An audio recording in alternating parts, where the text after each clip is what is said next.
Welcome to Wix.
Hey, what's up, y'all? And yeah, it is time for the special President's Day stream. So yeah,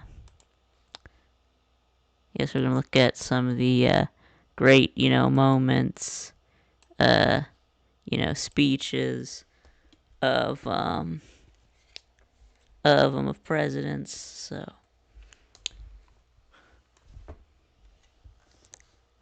So yeah, so how about we go ahead and start out with the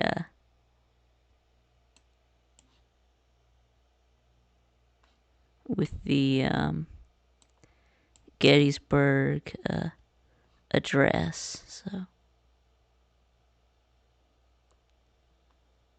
So let's go ahead and do that. Yeah.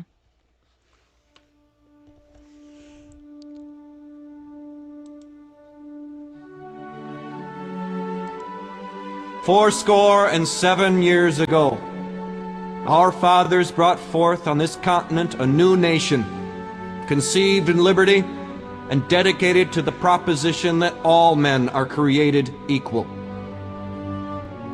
Now we are engaged in a great civil war, testing whether that nation, or any nation so conceived and so dedicated, can long endure.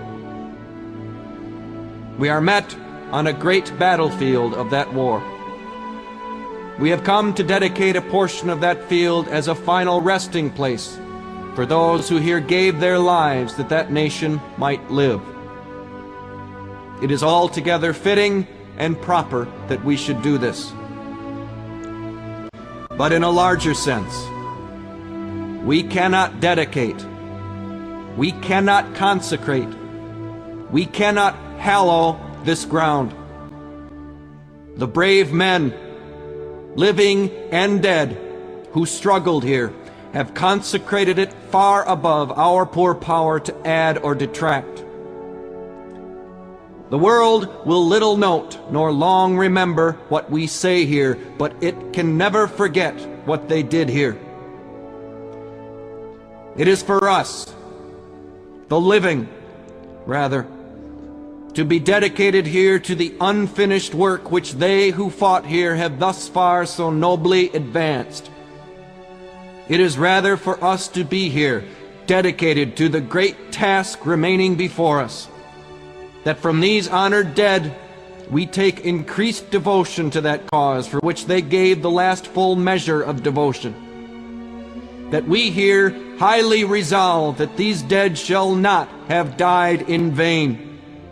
That this nation, under God, shall have a new birth of freedom. And that government of the people, by the people, for the people, shall not perish from the earth.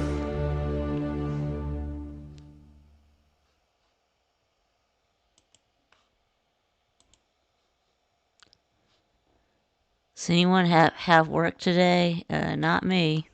But of course I never have work. But can we celebrate President's Day by impeaching Trump? Yeah, not until after the midterms. Right? If the Democrats can win the House and the Senate, only then can it happen.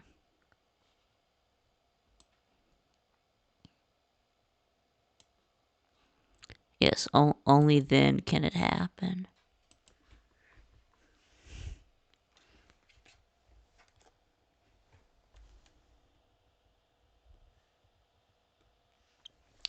Alright, let's see. What's next?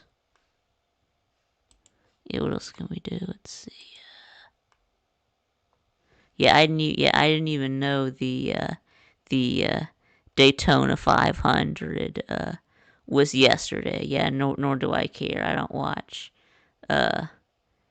NASCAR. Oh yeah, that's right. I did see that about Robert Duvall. Yeah.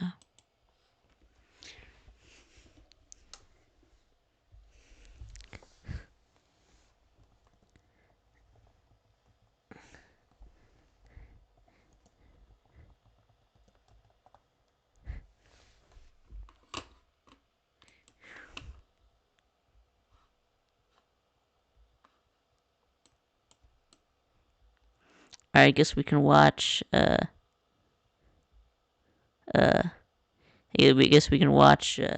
JFK's speech on the need to go to the moon. The dramatic achievements in space which occurred in recent weeks should have made clear to us all, as did the Sputnik in 1957, the impact of this adventure on the minds of men everywhere who are attempting to make a determination of which road they should take. Since early in my term, our efforts in space have been under review. With the advice of the Vice President, who is Chairman of the National Space Council, we have examined where we are strong and where we are not, where we may succeed and where we may not. Now it is time to take longer strides, Time for a great new American enterprise. Time for this nation to take a clearly leading role in space achievement, which in many ways may hold the key to our future on Earth.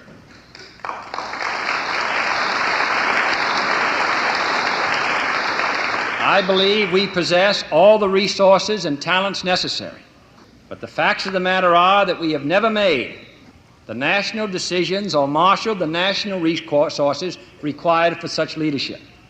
We have never specified long-range goals on an urgent time schedule or managed our resources and our time so as to ensure their fulfillment. I therefore ask the Congress, above and beyond the increases I have earlier requested for space activities, to provide the funds which are needed to meet the following national goals. First, I believe that this nation should commit itself to achieving the goal, before this decade is out, of landing a man on the moon and returning him safely to the Earth. No single space project in this period will be more impressive to mankind or more important for the long-range exploration of space, and none will be so difficult or expensive to accomplish.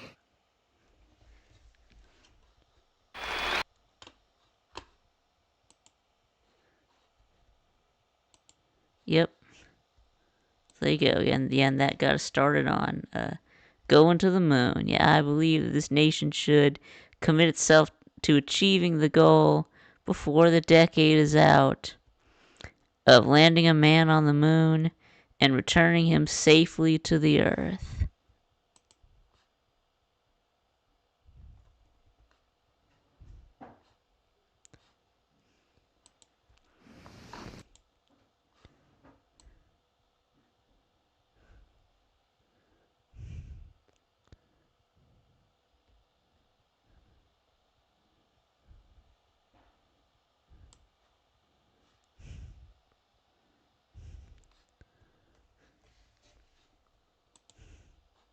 This week, we're hosting a free trading and investing workshop right here in Atlanta. Inside this workshop, In the long history of the world, only a few generations have been granted the role of defending freedom in its hour of maximum danger.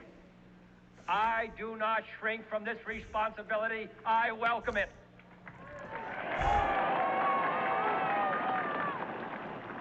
I do not believe that any of us would exchange places with any other people or any other generation. The energy, the faith, the devotion which we bring to this endeavor will light our country and all who serve it. And the glow from that fire can truly light the world. And so, my fellow Americans, ask not what your country can do for you. Ask what you can do for your country.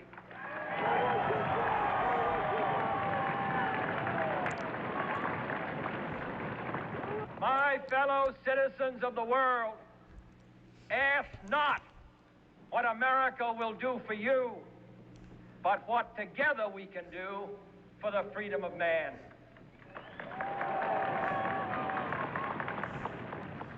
Finally, whether you are citizens of America or citizens of the world, ask of us here the same high standards of strength and sacrifice which we ask of you.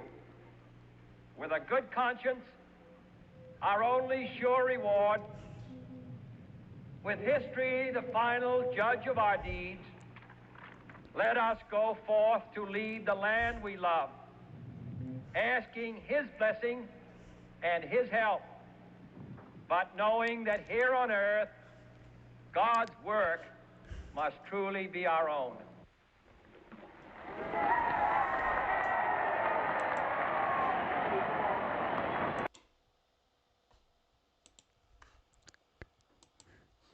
We the people.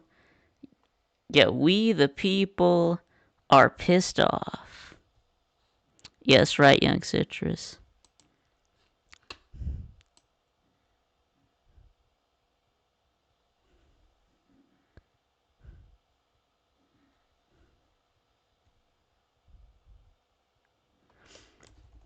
All right. So what else we got?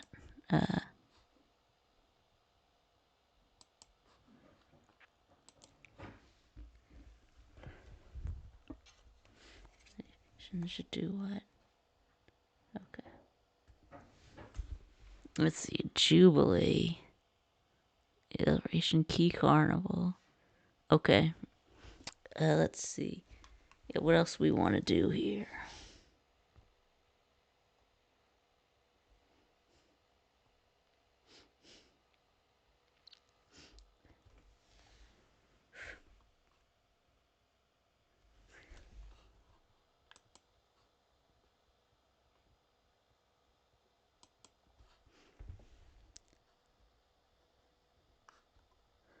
Alright, do something quick here.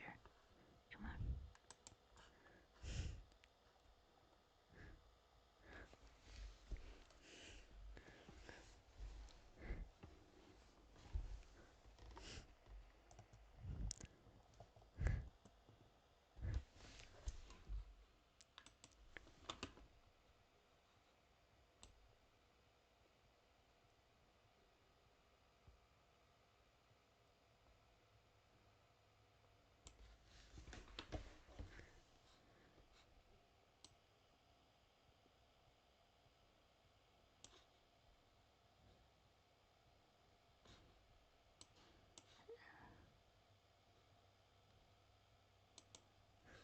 That's the sound of an American oil company hard at work. Want to be a part of it? Listen up. Hello. In all the decisions I have made in my public life, I have always tried to do what was best for the nation. In all the decisions I have made in my public life, I have always tried to do what was best for the nation. Throughout the long and difficult period of Watergate, I have felt it was my duty to persevere, to make every possible effort to complete the term of office to which you elected me.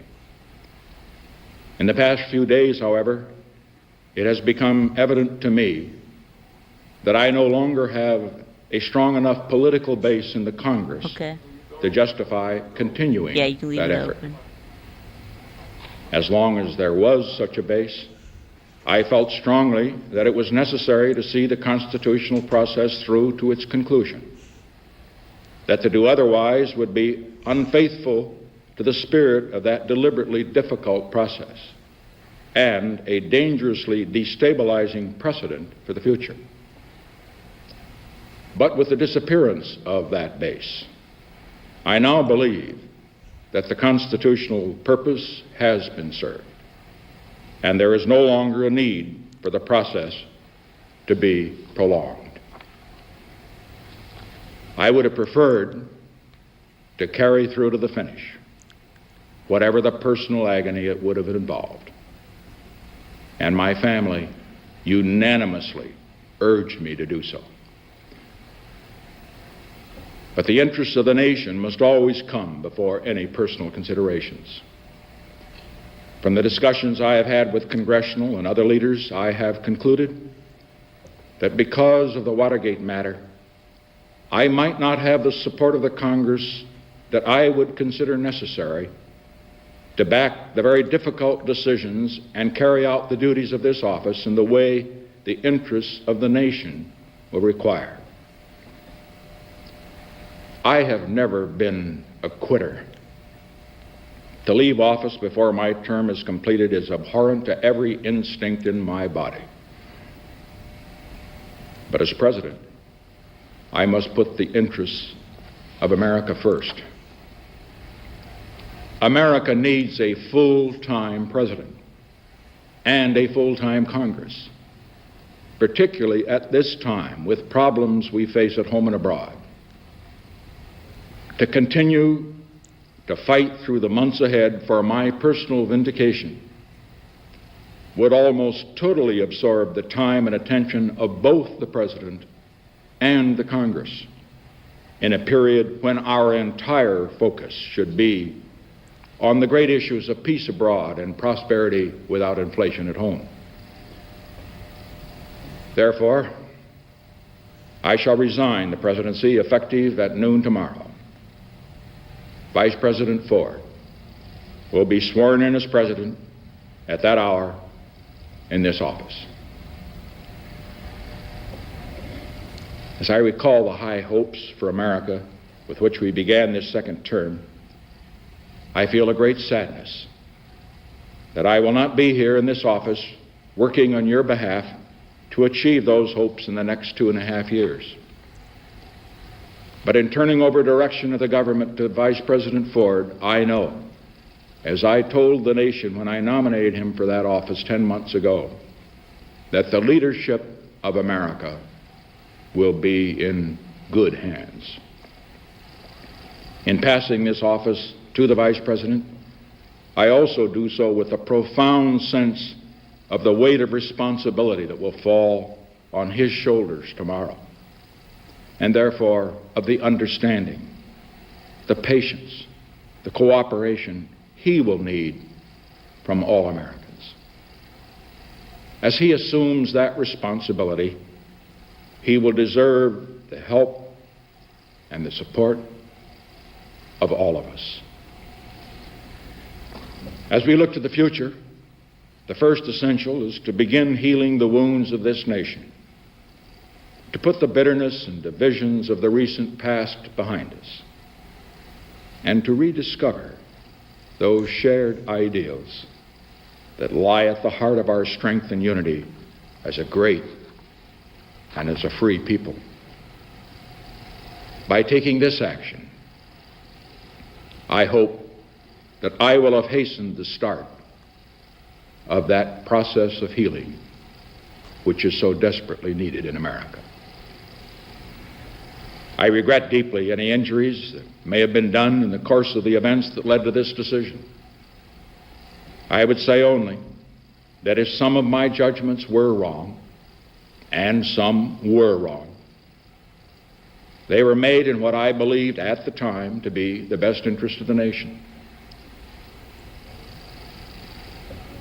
To those who have stood with me during these past difficult months, to my family, my friends, the many others who joined in supporting my cause because they believed it was right,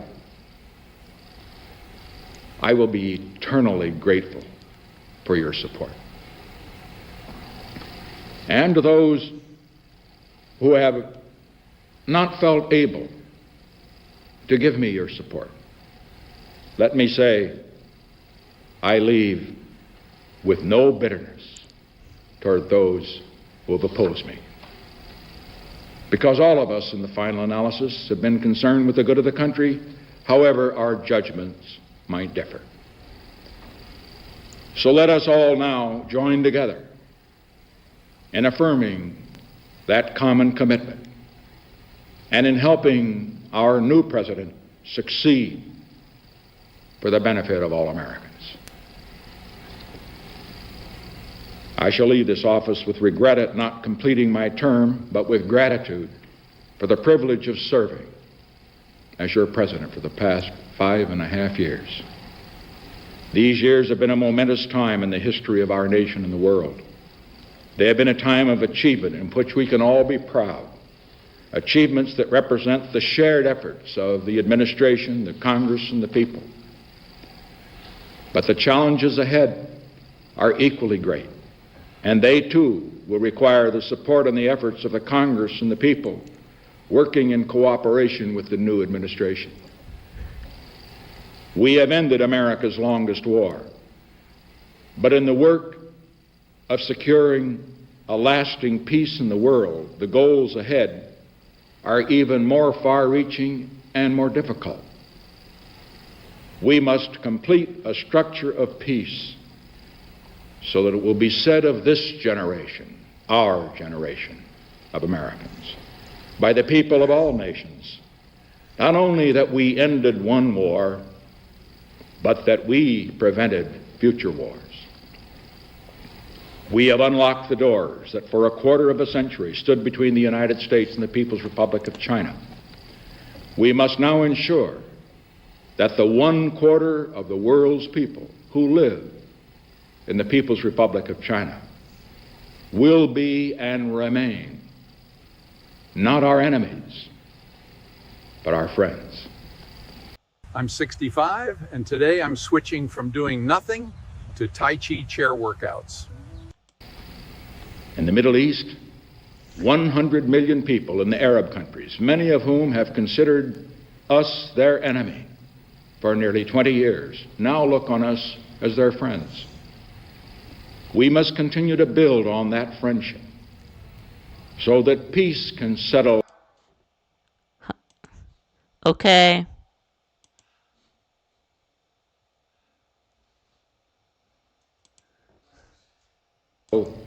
At last, over the Middle East. Alright, yeah, you're right. Yeah, you're right. Nothing.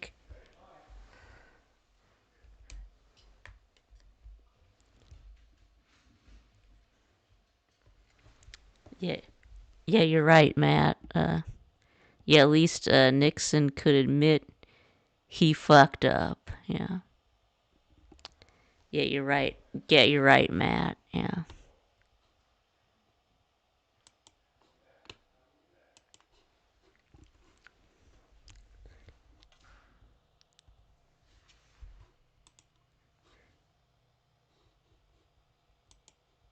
Okay, yes, we're not gonna sit through the whole thing. I guess we'll, skip ahead a bit.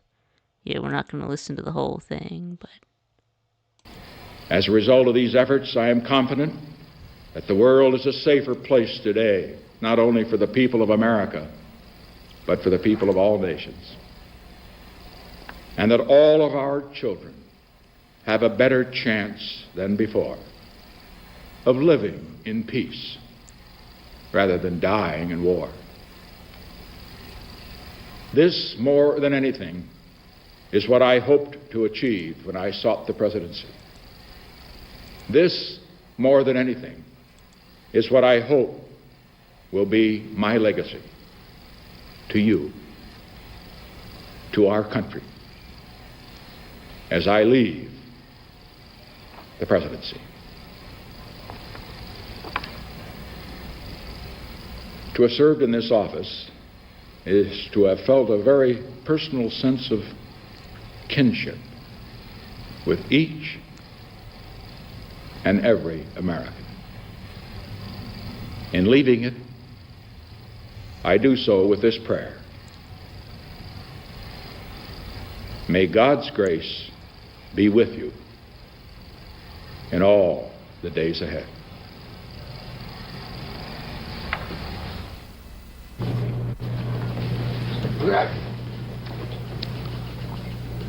And so, Richard Milhous Nixon has resigned as the 37th President of the United States, effective at when Gerald Ford, the Vice President, will be sworn in as the 38th President of the United States. It was a 16-minute speech in which the President seemed calm but controlling, obviously, very deep emotions. He did not, I think my colleagues will agree, confess any crimes in regard to the Watergate or any other matters. He said that he was guilty perhaps of some bad judgment, but that was all. Eric?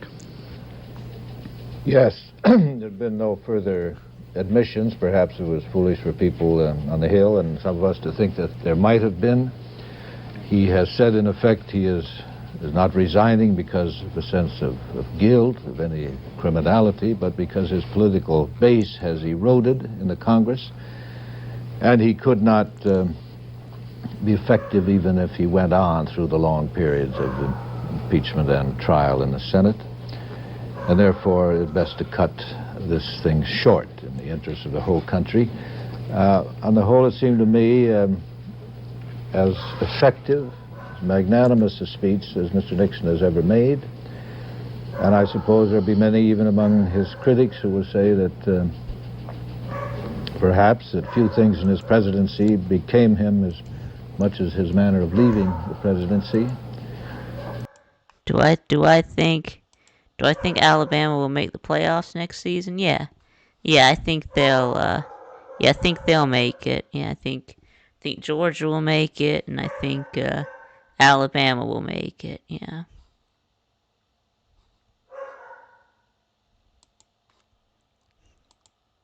Yeah, you're right. He did not. He did not admit to any crimes. He just said that he felt like he could not continue.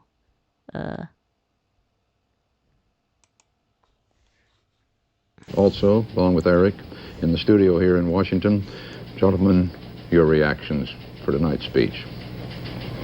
Walter, I think it may very well go down when history takes a look at it as one of Richard Nixon's, if not his finest hour. Needs to be made clear and can't be reemphasized too often, I think, as I think the President made clear in his speech. There is no joy in this for anyone tonight. No decent thinking American could take any joy out of this.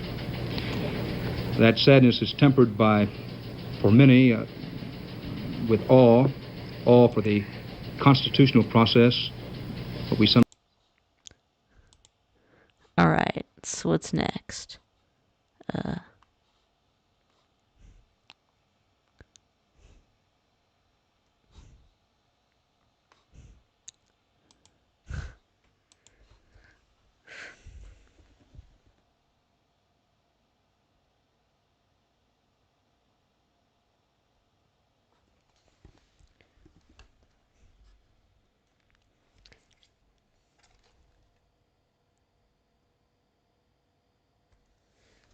All right, so we need something else. It's next.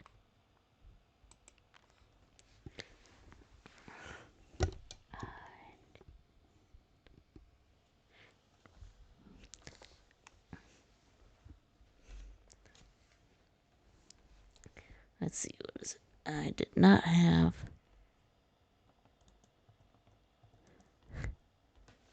There it is. I did not have sexual relations with that woman.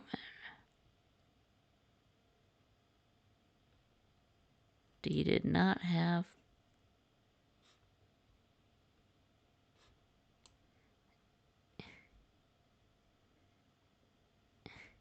Yeah, you did not have sexual relations with that woman.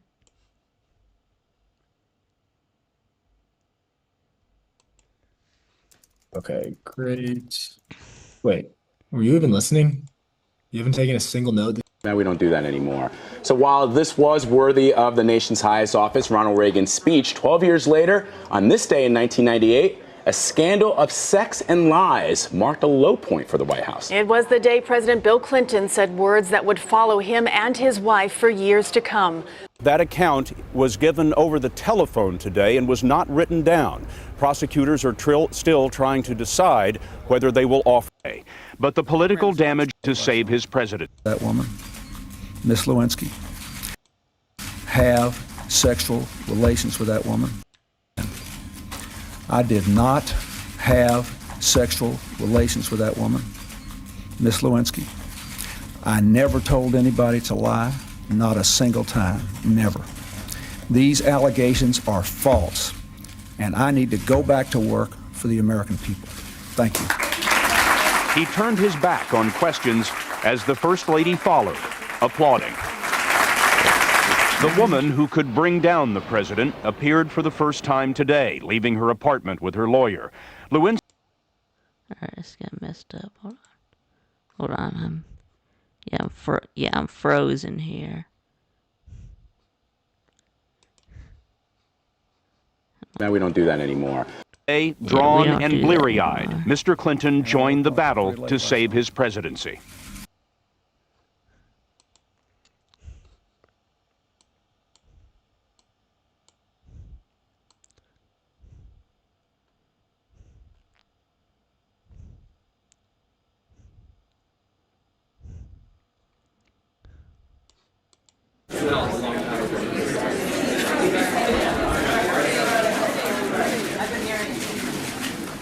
Good morning. Hi. How are you?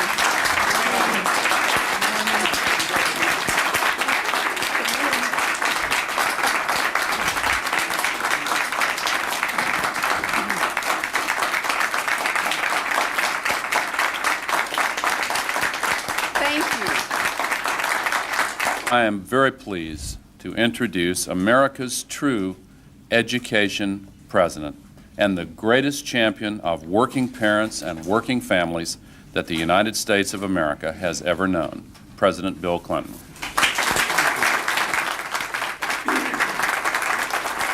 Thank you very much. Thank you. Thank you. Hi, son. Thank you. Thank you very much. Thank you. Please be seated. Now, I have to go back to work on my State of the Union speech. And I worked on it till pretty late last night.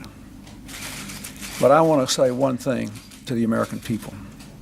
I want you to listen to me. I'm going to say this again.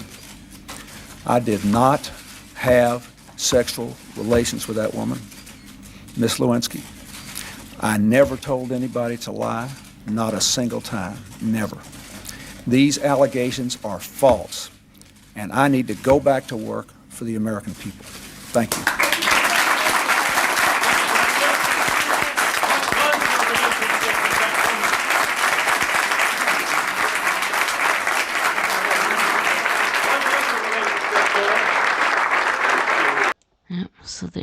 So there you go. Yeah, Al Gore invented the internet.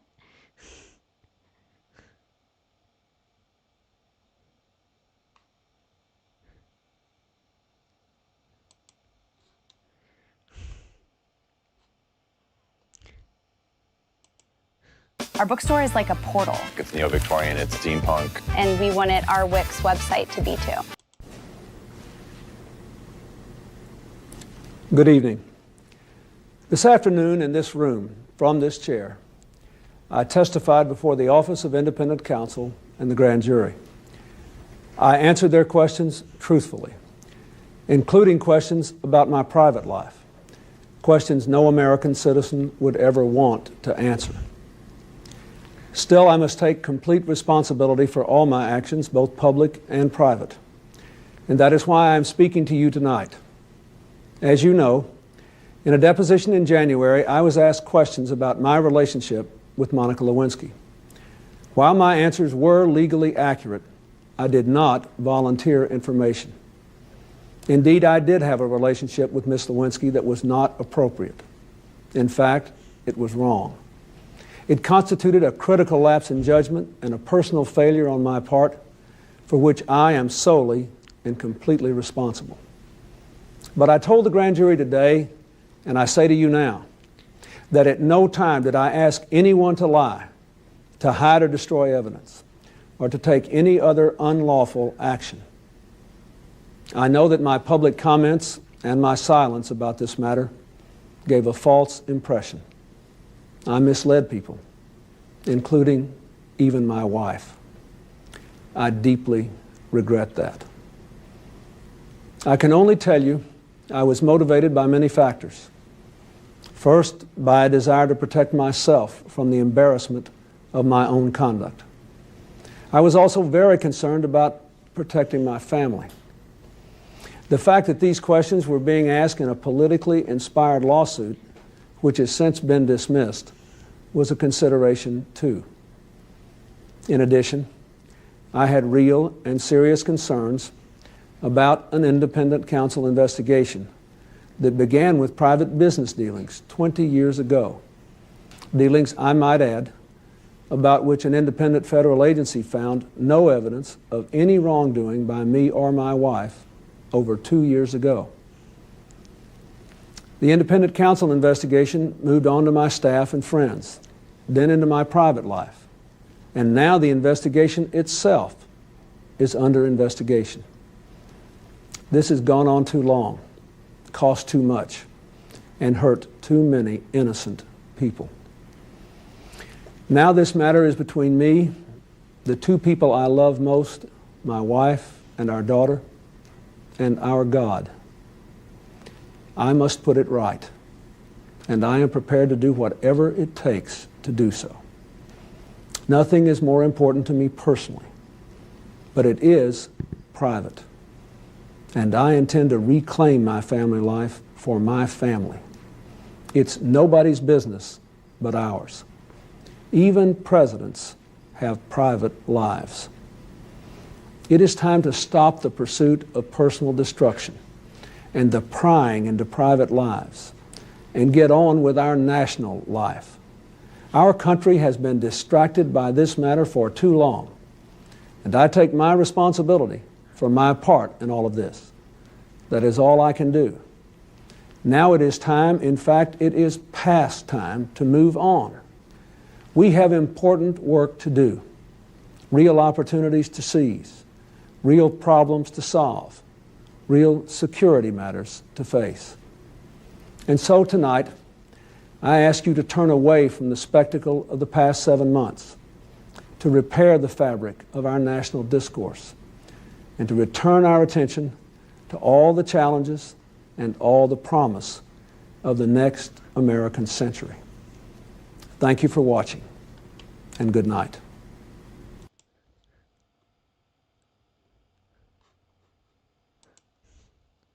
There you go. How could you be all over Monica when Janet Reno was right down the hall? I don't know, who is Janet Reno?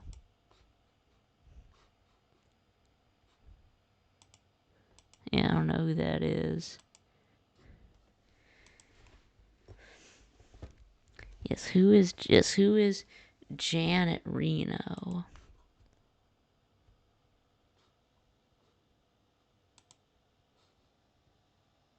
Don't Google Janet Reno. It's a trap. Okay, sure. You want StreamYard link? Yeah, just a minute. We're gonna look up Janet Reno first.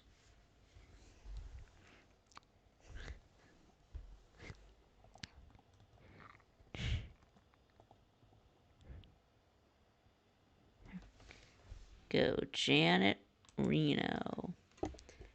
Okay.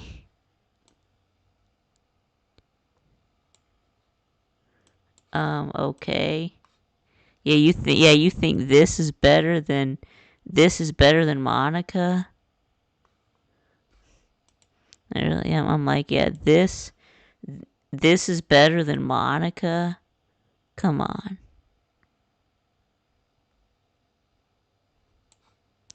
That is better than Monica? Nah, I don't think so. I don't think so, P. Didge. So, nah, I don't think so. I think I'll still take, Monica. But, yeah.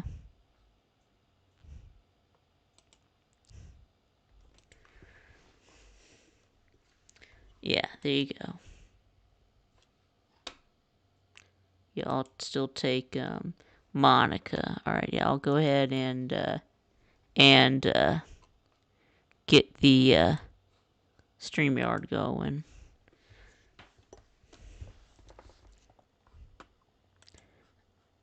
Alright, since Robert is asking for the link, I'll go ahead and make one.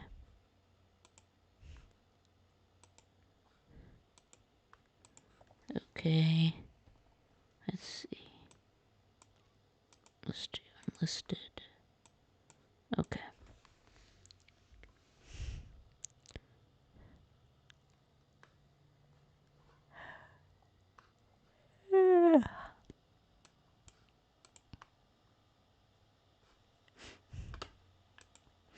Right, let's copy.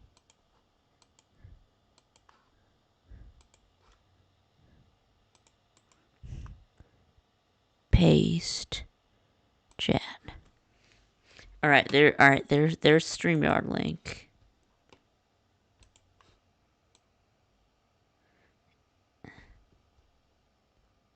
So that you did not have sexual relations with that woman. Yes, but he did though. Yep, but he did, so. Here's something.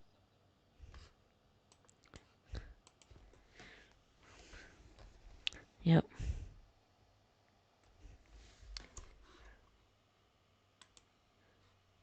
Will Ferrell played a great Janet Reno on Saturday Night Live. Wow. Yeah, I didn't know that. Yeah, what's up, Sven? Good morning, Vic. You need some snow? Some cold? No, we already had that. Yeah, it's snowing Yes. right now. We have 23 degrees again. And I hate it. Yep. And what the heck are you doing on a Monday evening? Yeah, and I told you I'm doing the President's Day show. Yeah.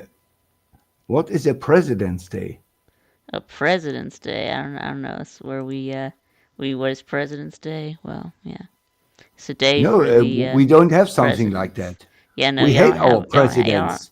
you don't have a president. You'll have a chancellor. Yeah. No, we have a president, and he's an idiot. We all know that. The last 50 presidents of Germany were idiots, and we all hate him. Okay. I thought Yeah. y'all had a chancellor instead of a president. We have a chancellor who tries to rule the nation, and we have a president who can overrule the chancellor. But he's in the background. Right. You get it? It's like, Oh, yeah, okay. let's say Trump is your president, yeah? Mhm. And in the background, all the people, not the guys in the Senate or something like that, the people in the country vote for one man or woman who oversees the whole nation. In point of, you call it the agreements, the first agreement, second agreement. You Right, know it's what I the mean? the Amendment. Yeah. Yeah, the amendments. You know what I'm yeah, talking about. The Constitution. Yeah. Yeah, he oversees the doing of the president in point of the Constitution and the amendments. Okay. And if he does wrong, he gets in and says, Trump, no way you're doing this. And he can cut, or she can cut the president, the chancellor in Germany. Right. So that's our system. And we have a second difference in justice. We have sports courts. And I tell you a story, Mike Wick. Mhm. If Trinidad Chambliss and Jeet 5 Jury from Tennessee would even try to get an extra year, they had to go to a sports court. That's specialized courts in Germany for sports. Yeah, if a soccer player has any problems with his club and they need a court, they don't go to a normal court and they can decide to which court they go. They go to a specialized court for sports. Yeah, so Trinidad Chambliss would go So- to sports court. Yeah. So, and Trinidad Chambliss and Jeet 5 Jury from Tennessee would get a friendly advice from the sports court to take some hours of a mental rehab and throw them out of the court. They never ever in a billion years would get an extra year. Never ever in a billion years. They would send them to mental rehab or throw them out of court. There is no way in hell they would get it. This is absolutely insane.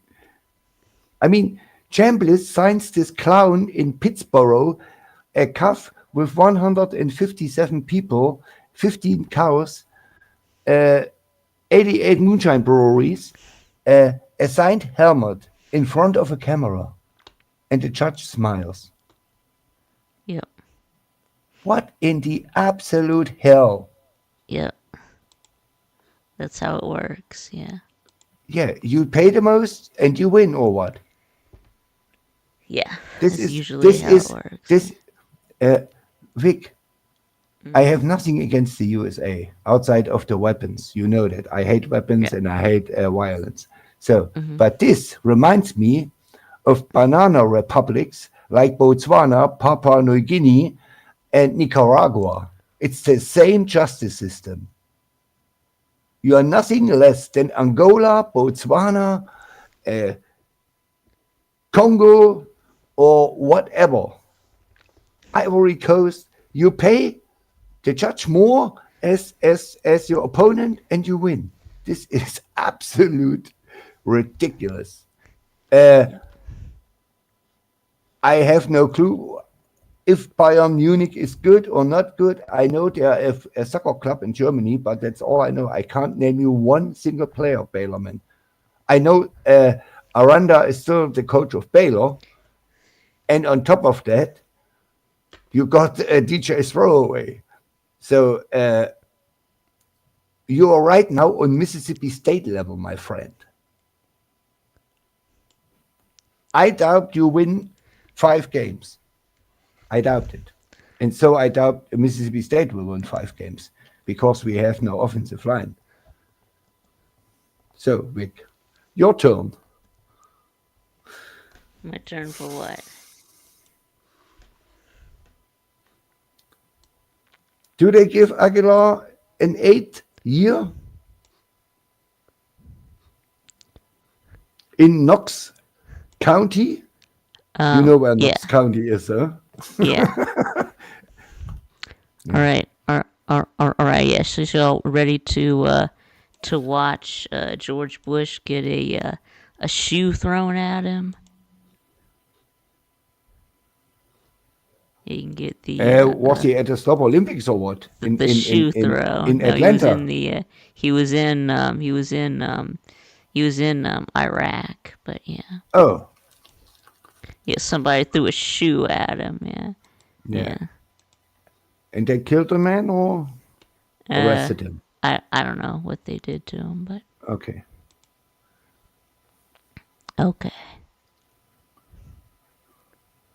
But I guess Bush deserved it, or? I don't know.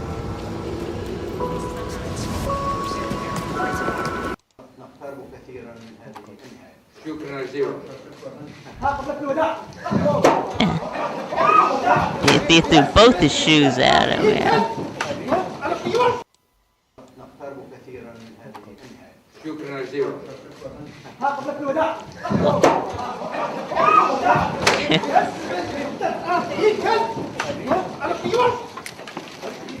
They threw both shoes, yeah.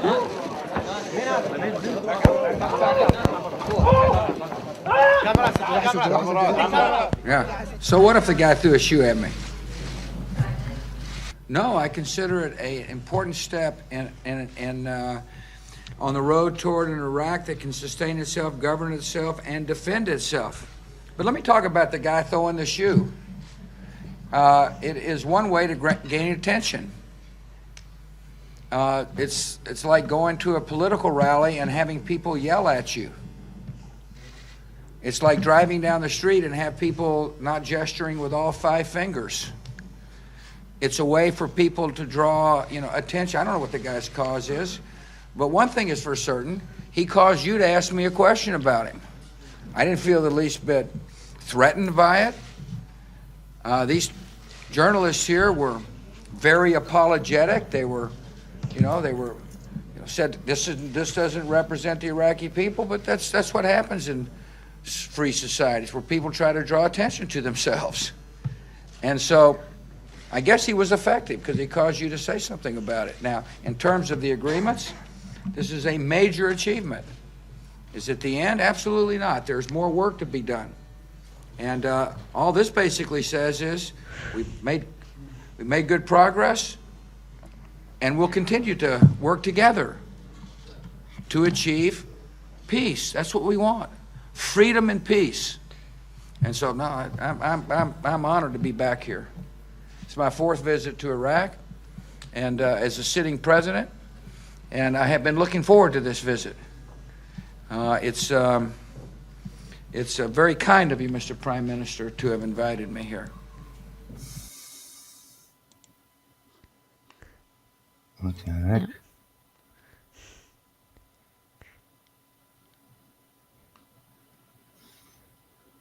That was a real good answer from Bush. Didn't expect that. Yep.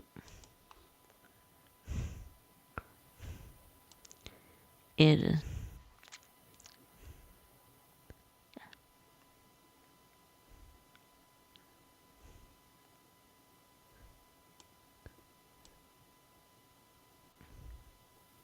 Let's see.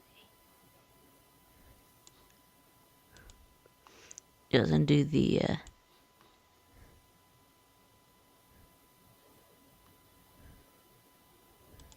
We must stop the terror. I call upon all nations to do everything they can to stop these terrorist killers. Thank you. Now watch this drive.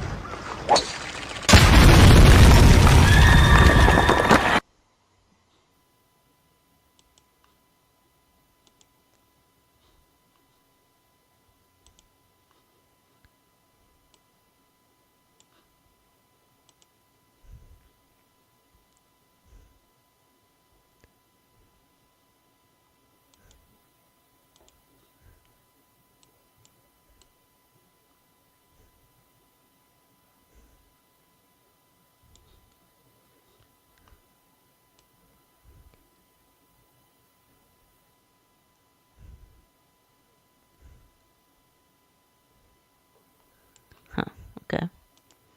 All right. Let's see. Let's see.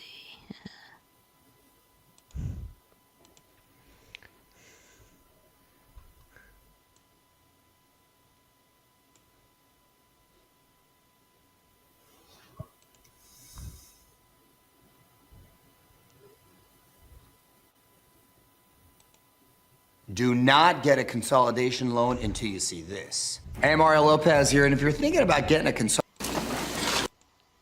Yeah, so this is when he when Bush he get found out about 9/11. He was in the class with the kids. Yeah. Really exciting for me to be here. I want to thank Ms. Daniels for being a teacher. I want to thank Gwen for being a principal. And I want to thank you all for practicing reading so much. It's really important. And this morning we do have a lesson that we will read with you, read for you. Good. And it's lesson 60 of our SRA reading program, direct instruction. I know very well where that came from. Okay. Are you ready, my butterflies? Yes. LLP position, eyes on me, 1, 2, 3. Get ready to read all the words on this page without making a mistake. Park. Read this word the fast way. Get ready. Park. Yes, park. What do these two letters say? R. Yes, R. Sound it out. Get ready. Park. What word? Park. Yes, park. What do these two letters say? R. Yes, pick your reader up from under your seat. Open your book up to lesson 60 on page 153.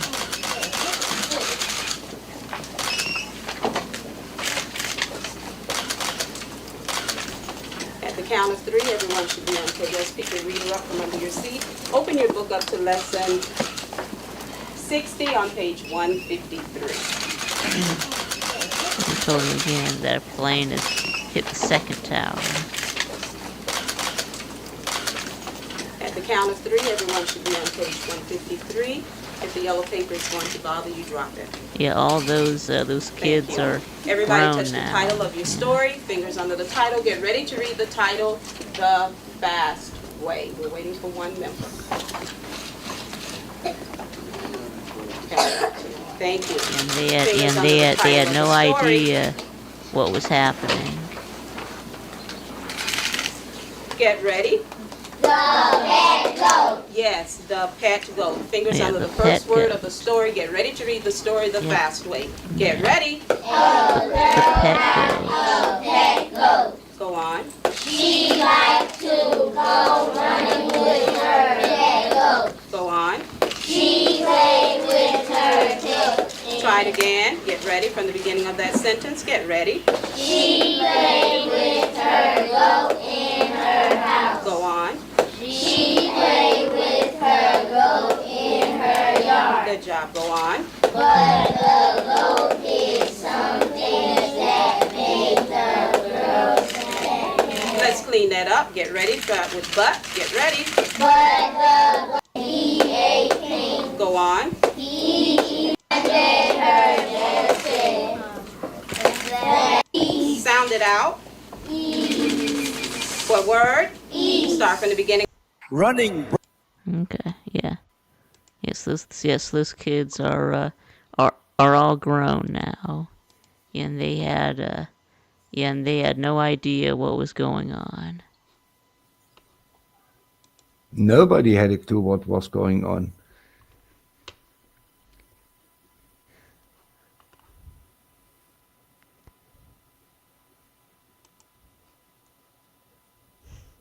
Yeah, his face. Hey, what's up?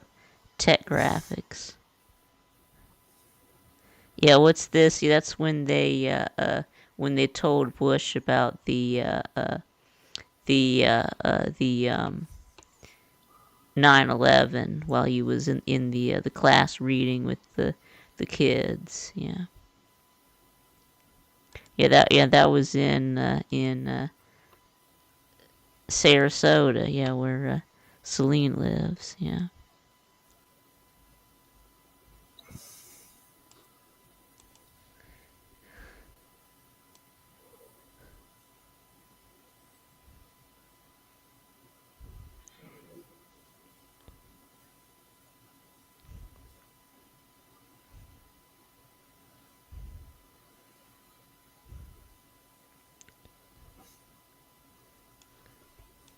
Alright, so I guess we can move on to something else, I guess.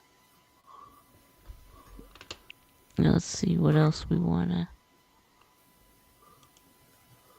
do here.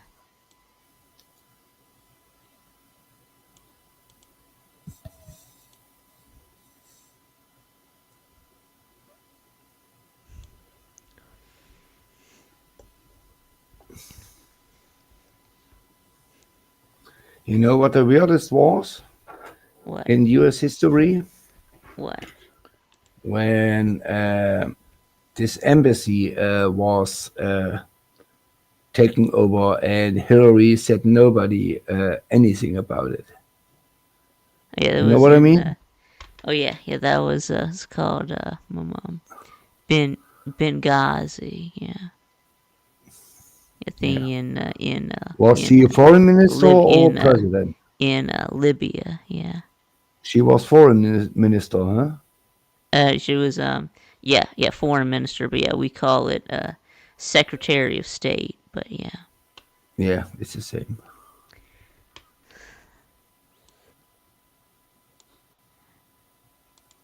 Good evening. Today, our fellow citizens, our way of life, our very freedom came under attack in a series of deliberate and deadly terrorist acts. The victims were in airplanes or in their offices, secretaries, businessmen and women, military and federal workers, moms and dads, friends and neighbors. Thousands of lives were suddenly ended by evil, despicable acts of terror. The pictures of airplanes flying into buildings, fires burning, huge structures collapsing, have filled us with disbelief, terrible sadness, and a quiet, unyielding anger. These acts of mass murder were intended to frighten our nation into chaos and retreat. But they have failed. Our country is strong. A great people has been moved to defend a great nation. Terrorist attacks can shake the foundations of our biggest buildings, but they cannot touch the foundation of America. These acts shatter steel, but they cannot dent the steel of American resolve. America was targeted for attack because we're the brightest beacon for freedom and opportunity in the world, and no one will keep that light from shining. Today, our nation saw evil, the very worst of human nature, and we responded with the best of America, with the daring of our rescue workers, with the caring for strangers and neighbors who came to give blood and help in any way they could. Immediately following the first attack, I implemented our government's emergency response plans. Our military is powerful, and it's prepared. Our emergency teams are working in New York City and Washington, D.C. to help with local rescue efforts. Our first priority is to get help to those who have been injured and to take every precaution to protect our citizens at home and around the world from further attacks. The functions of our government continue without interruption. Federal agencies in Washington, which had to be evacuated today, are reopening for essential personnel tonight and will be open for business tomorrow. Our financial institutions remain strong, and the American economy will be open for business as well. The search is underway for those who are behind these evil acts. I've directed the full resources of our intelligence and law enforcement communities to find those responsible and to bring them to justice. We will make no distinction between the terrorists who committed these acts and those who harbor them. I appreciate so very much the members of Congress who have joined me in strongly condemning these attacks. And on behalf of the American people, I thank the many world leaders who have called to offer their condolences and assistance. America and our friends and allies join with all those who want peace and security in the world, and we stand together to win the war against terrorism. Tonight I ask for your prayers for all those who grieve, for the children whose worlds have been shattered, for all whose sense of safety and security has been threatened. This week,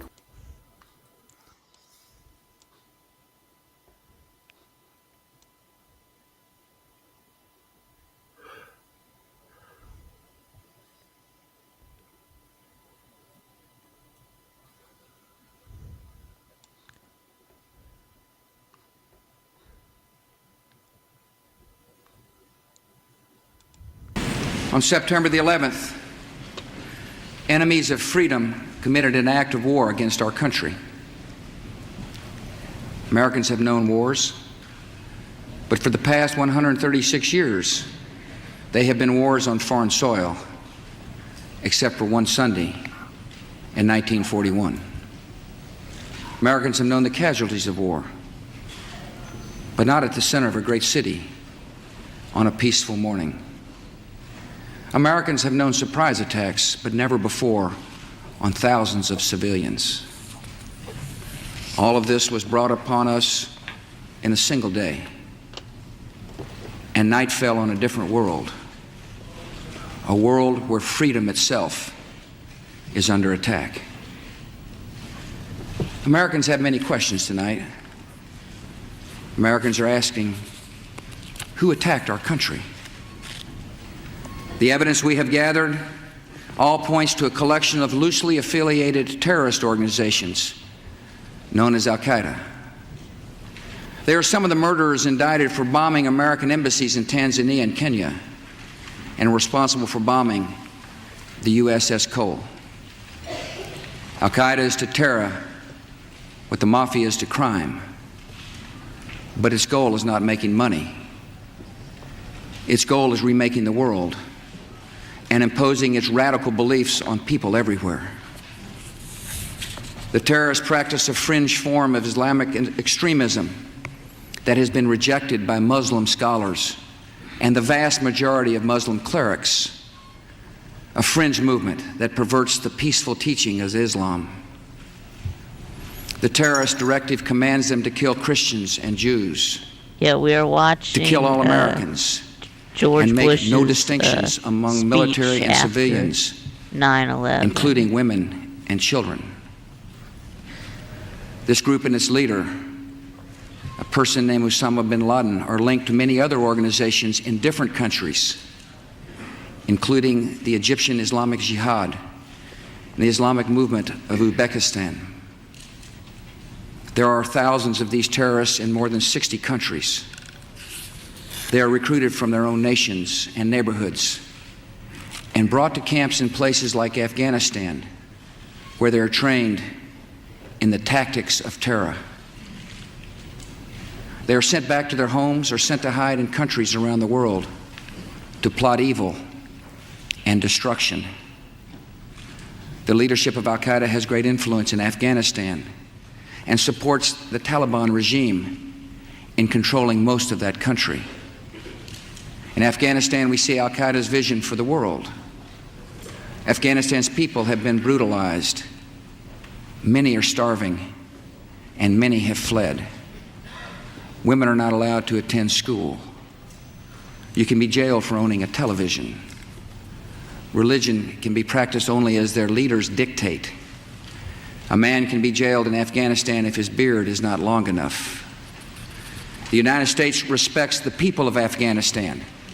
After all, we are currently its largest source of humanitarian aid, but we condemn the Taliban regime.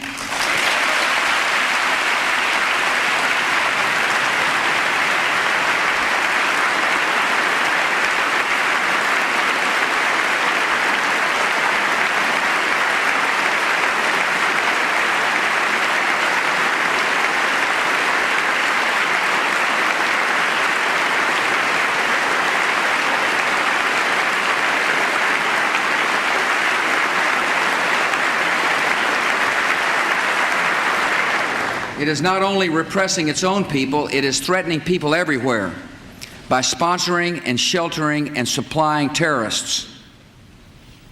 By aiding and abetting murder, the Taliban regime is committing murder. And tonight, the United States of America makes the following demands on the Taliban. Deliver to United States authorities all the leaders of al-Qaeda who hide in your land.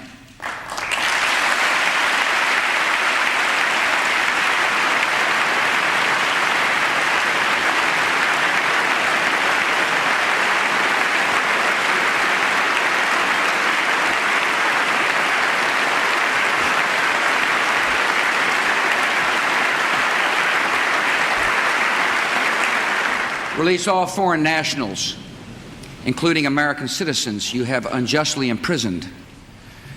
Protect foreign journalists, diplomats, and aid workers in your country. Close immediately and permanently every terrorist training camp in Afghanistan and hand over every terrorist and every person in their support structure to appropriate authorities.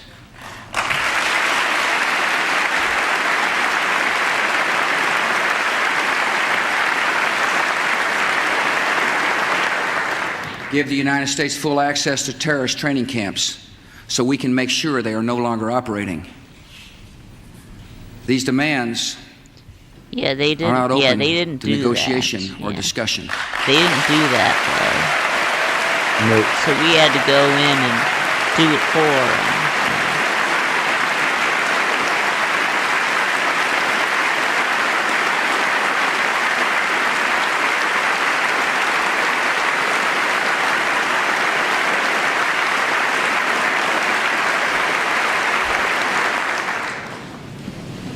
The Taliban must act and act immediately.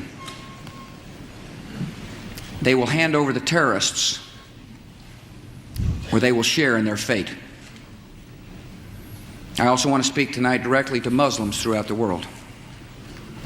We respect your faith. It's practiced freely by many millions of Americans and by millions more in countries that America counts as friends.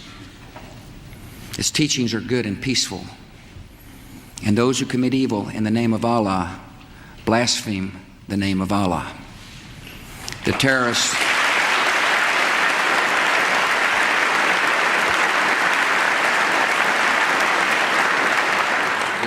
are traitors to their own faith, trying in effect to hijack Islam itself.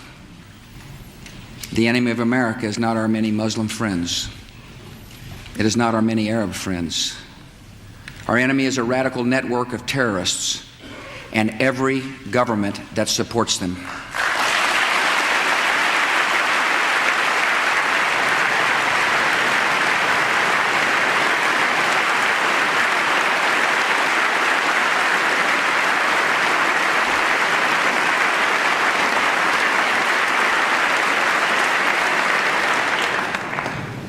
Our war on terror begins with al-Qaeda, but it does not end there. It will not end until every terrorist group of global reach has been found stopped, and defeated.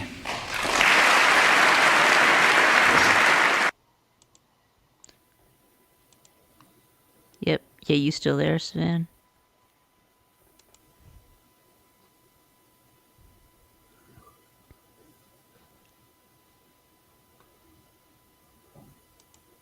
I'm here. Yep.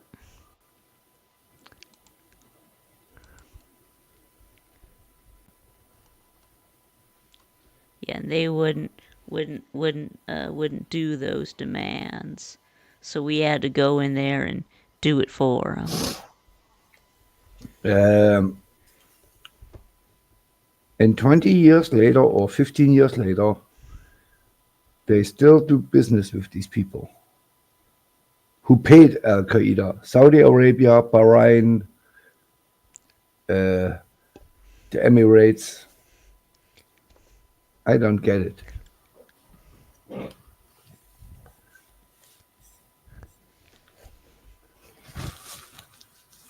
Okay, here we go. So now we're going to,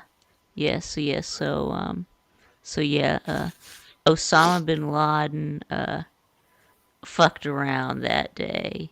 Yet 10 years later, he would find out. Yes, in Pakistan. Good evening. Tonight, I can report to the American people and to the world that the United States has conducted an operation that killed Osama bin Laden, the leader of al-Qaeda, and a terrorist who's responsible for the murder of thousands of innocent men, women, and children. It was nearly 10 years ago that a bright September day was darkened by the worst attack on the American people in our history. The images of 9/11 are seared into our national memory. Hijacked planes cutting through a cloudless September sky, the Twin Towers collapsing to the ground, black smoke billowing up from the Pentagon, the wreckage of Flight 93 in Shanksville, Pennsylvania, where the actions of heroic citizens saved even more heartbreak and destruction. And yet we know that the worst images are those that were unseen to the world. The empty seat at the dinner table, children who were forced to grow up without their mother or their father, parents who would never know the feeling of their child's embrace, nearly 3,000 citizens taken from us, leaving a gaping hole in our hearts.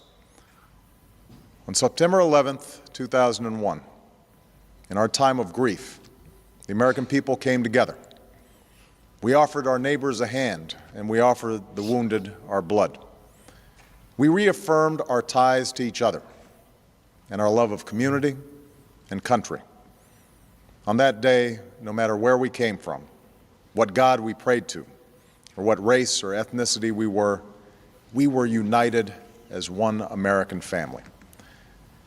We were also united in our resolve to protect our nation and to bring those who committed this vicious attack to justice. We quickly learned that the 9/11 attacks were carried out by al-Qaeda, an organization headed by Osama bin Laden, which had openly declared war on the United States and was committed to killing innocents in our country and around the globe. And so we went to war against al-Qaeda to protect our citizens, our friends, and our allies. Over the last 10 years, thanks to the tireless and heroic work of our military and our counterterrorism professionals, we've made great strides in that effort. We've disrupted terrorist attacks and strengthened our homeland defense. In Afghanistan, we removed the Taliban government, which had given bin Laden and al-Qaeda safe haven and support. And around the globe, we worked with our friends and allies to capture or kill scores of al-Qaeda terrorists, including several who were a part of the 9/11 plot. Yet Osama bin Laden avoided capture and escaped across the Afghan border into Pakistan. Meanwhile, al-Qaeda continued to operate from along that border and operate through its affiliates across the world. And so shortly after taking office, I directed Leon Panetta, the director of the CIA, to make the killing or capture of bin Laden the top priority of our war against al-Qaeda, even as we continued our broader efforts to disrupt, dismantle, and defeat his network. Then, last August, after years of painstaking work by our intelligence community, I was briefed on a possible lead to bin Laden. It was far from certain, and it took many months to run this thread to ground. I met repeatedly with my national security team as we developed more information about the possibility that we had located bin Laden hiding within a compound deep inside Pakistan. And finally, last week, I determined that we had enough intelligence to take action and authorized an operation to get Osama bin Laden and bring him to justice. Today, at my direction, the United States launched a targeted operation against that compound in Abbottabad, Pakistan. A small team of Americans carried out the operation with extraordinary courage and capability. No Americans were harmed.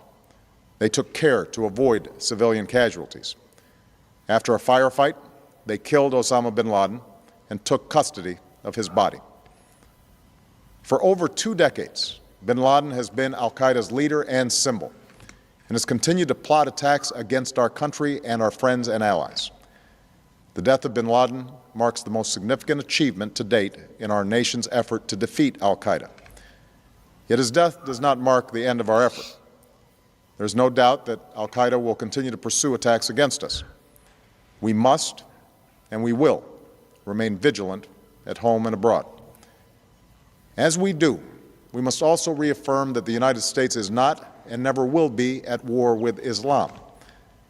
I've made clear, just as President Bush did shortly after 9/11, that our war is not against Islam. Bin Laden was not a Muslim leader. He was a mass murderer of Muslims. Indeed, al-Qaeda has slaughtered scores of Muslims in many countries, including our own. So his demise should be welcomed by all who believe in peace and human dignity.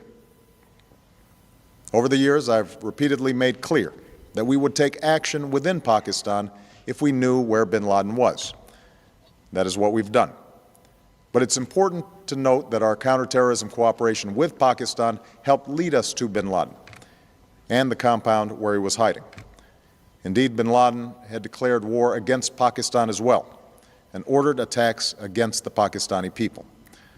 Tonight, I called President Zardari, and my team has also spoken with their Pakistani counterparts. They agree that this is a good and historic day for both of our nations. And going forward, it is essential that Pakistan continue to join us in the fight against al-Qaeda and its affiliates. The American people did not choose this fight. It came to our shores and started with the senseless slaughter of our citizens. After nearly 10 years of service, struggle, and sacrifice, we know well the costs of war. These efforts weigh on me every time I, as Commander-in-Chief, have to sign a letter to a family that has lost a loved one, or look into the eyes of a service member who's been gravely wounded. So Americans understand the costs of war. Yet, as a country, we will never tolerate our security being threatened, nor stand idly by when our people have been killed. We will be relentless in defense of our citizens and our friends and allies. We will be true to the values that make us who we are. And on nights like this one, we can say to those families who have lost loved ones to al-Qaeda's terror, justice has been done. Tonight, we give thanks to the countless intelligence and counterterrorism professionals who've worked tirelessly to achieve this outcome. The American people do not see their work nor know their names, but tonight they feel the satisfaction of their work and the result of their pursuit of justice.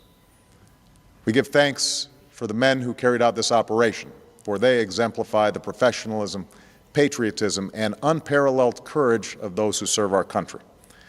And they are part of a generation that has borne the heaviest share of the burden since that September day. Finally, let me say to the families who lost loved ones on 9/11 that we have never forgotten your loss, nor wavered in our commitment to see that we do whatever it takes to prevent another attack on our shores. And tonight, let us think back to the sense of unity that prevailed on 9/11. I know that it has at times frayed, yet today's achievement is a testament to the greatness of our country and the determination of the American people. The cause of securing our country is not complete, but tonight we are once again reminded that America can do whatever we set our mind to. That is the story of our history. Whether it's the pursuit of prosperity for our people or the struggle for equality for all our citizens, our commitment to stand up for our values abroad, and our sacrifices to make the world a safer place. Let us remember that we can do these things not just because of wealth or power, but because of who we are. One nation, under God, indivisible, with liberty and justice for all. Thank you. May God bless you. And may God bless the United States of America. Yeah, he was the last good president we had. Obama.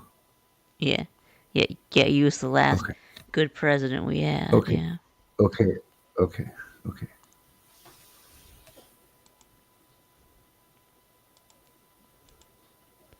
All right, let's see.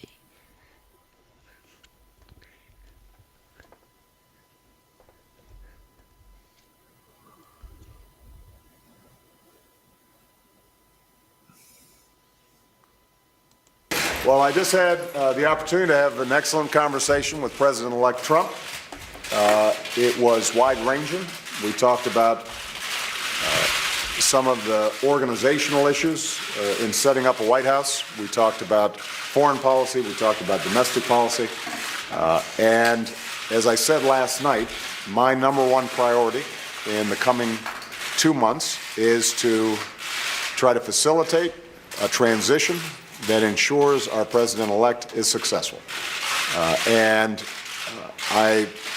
have been very encouraged by behind him I think interest Abraham in Lincoln. President-elect Trump's wanting to work with my team around many of the issues that this great country faces. And I believe that it is important for all of us, regardless of party and regardless of political preferences, to now come together, work together to deal with the many challenges that we face. And in the meantime, Michelle has had a chance to greet the incoming First Lady, and we had an excellent conversation with her as well. And we want to make sure that they feel welcome as they prepare to make this transition. And most of all, I want to emphasize to you, Ms. President-elect, that we now are going to want to do everything we can to help you succeed, because if you succeed, then the country succeeds. Please, go ahead. Well, thank you very much, President Obama. This was a meeting that was going to last for maybe 10 or 15 minutes, and we were just going to get to know each other. We had never met each other. I have great respect. The meeting lasted for almost an hour and a half, and it could have, as far as I'm concerned, it could have gone on for a lot longer. We really, we discussed a lot of different situations, some wonderful and some difficulties. I very much look forward to dealing with the president in the future, including counsel. He explained some of the difficulties, some of the high-flying assets, and some of the really great things that have been achieved. So, Mr. President, it was a great honor being with you, and I look forward to being with you many, many more times in the future. Thank you, sir. Mr. President. Good evening. All right, so there we go. Is there a possibility, Vic, that Trump and Obama hate each other? Well, I don't know. That they might, I don't know, but on the yeah, they might, I don't know.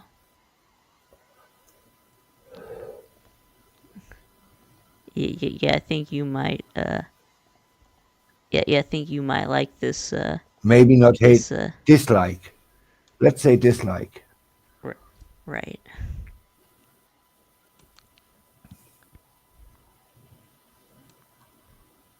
All right. Yeah, I think that you'll you'll like this this next one.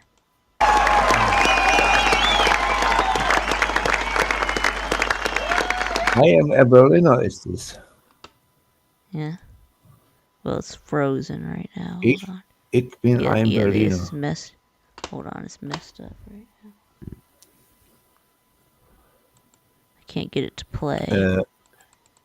Vic, It appears. can you stop it there? appears to be Stop stuck. there.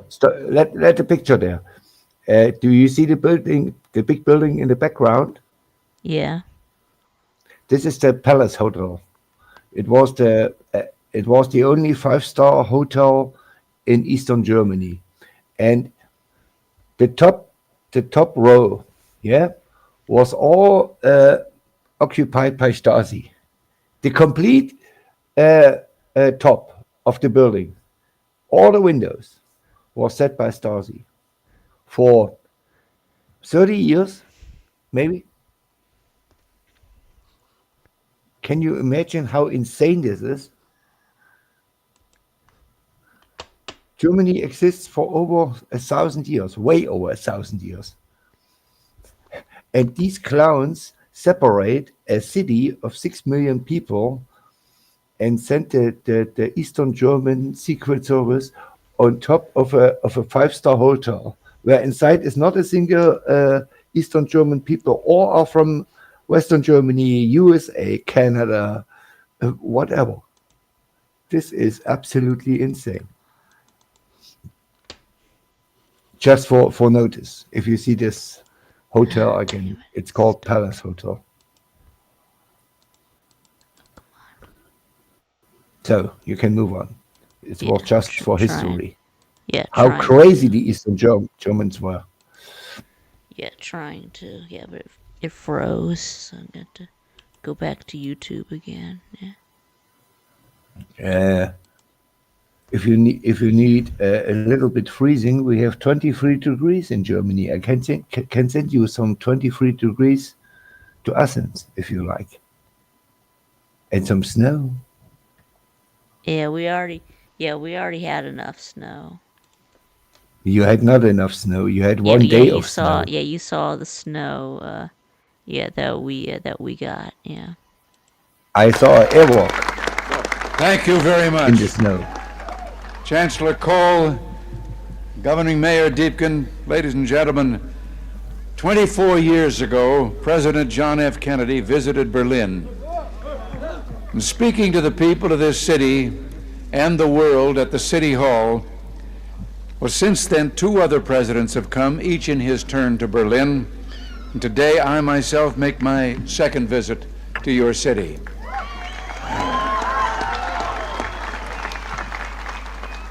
We come to Berlin, we American presidents, because it's our duty to speak in this place of freedom.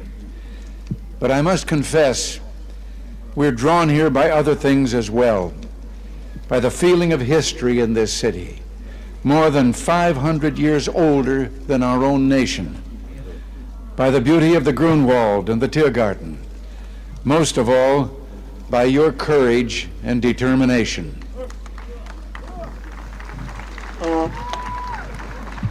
Perhaps the composer Paul Linke understood something about American presidents. You see, like so many presidents before me, I come here today because wherever I go, whatever I do, ich hab noch keinen Koffer in Berlin.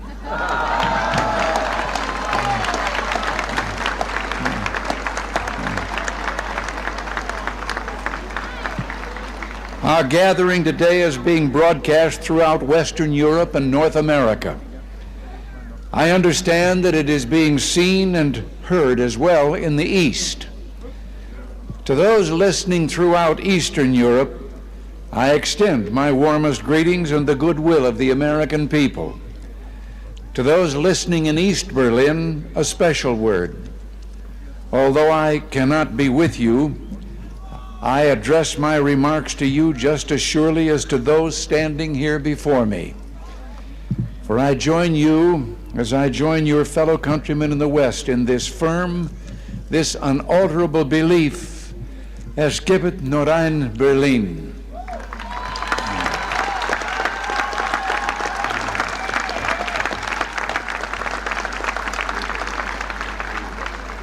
Behind me stands a wall that encircles the free sectors of this city, part of a vast system of barriers that divides the entire continent of Europe.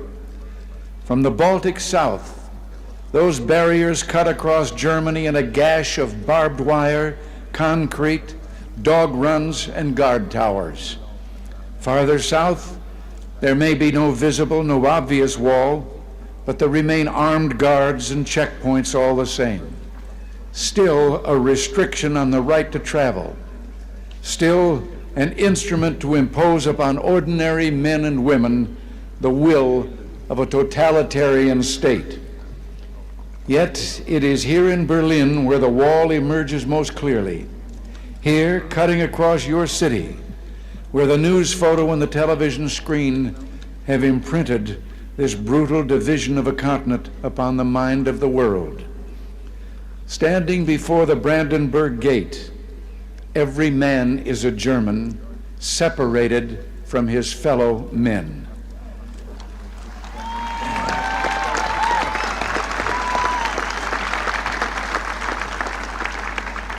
Every man is a Berliner, forced to look upon a scar.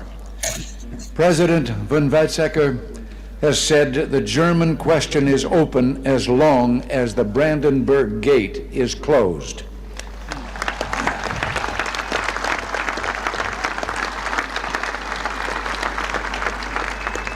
But today I say, as long as this gate is closed, as long as this scar of a wall is permitted to stand, it is not the German question alone that remains open, but the question of freedom for all mankind.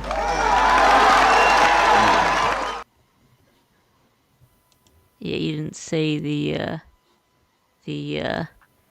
tear down this wall part. Yeah, here it is. Yeah. Behind me stands a wall that encircles the free sectors of this city, part of a vast system of barriers that divides the entire continent of Europe. General Secretary Gorbachev, if you seek peace, if you seek prosperity for the Soviet Union and Eastern Europe, if you seek liberalization, come here to this gate. Mr. Gorbachev, open this gate.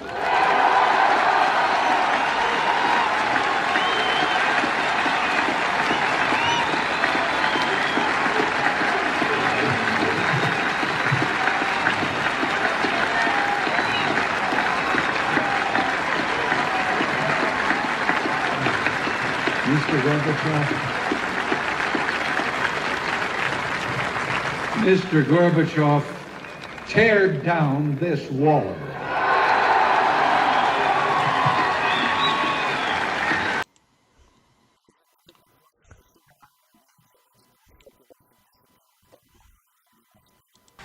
Framed against the soaring Brandenburg Gate, now part of the wall which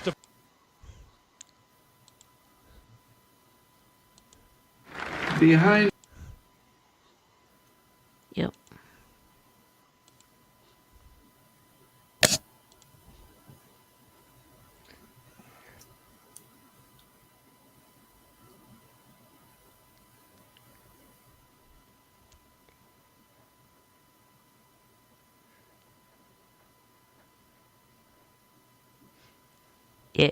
Yeah, you still there, Sven?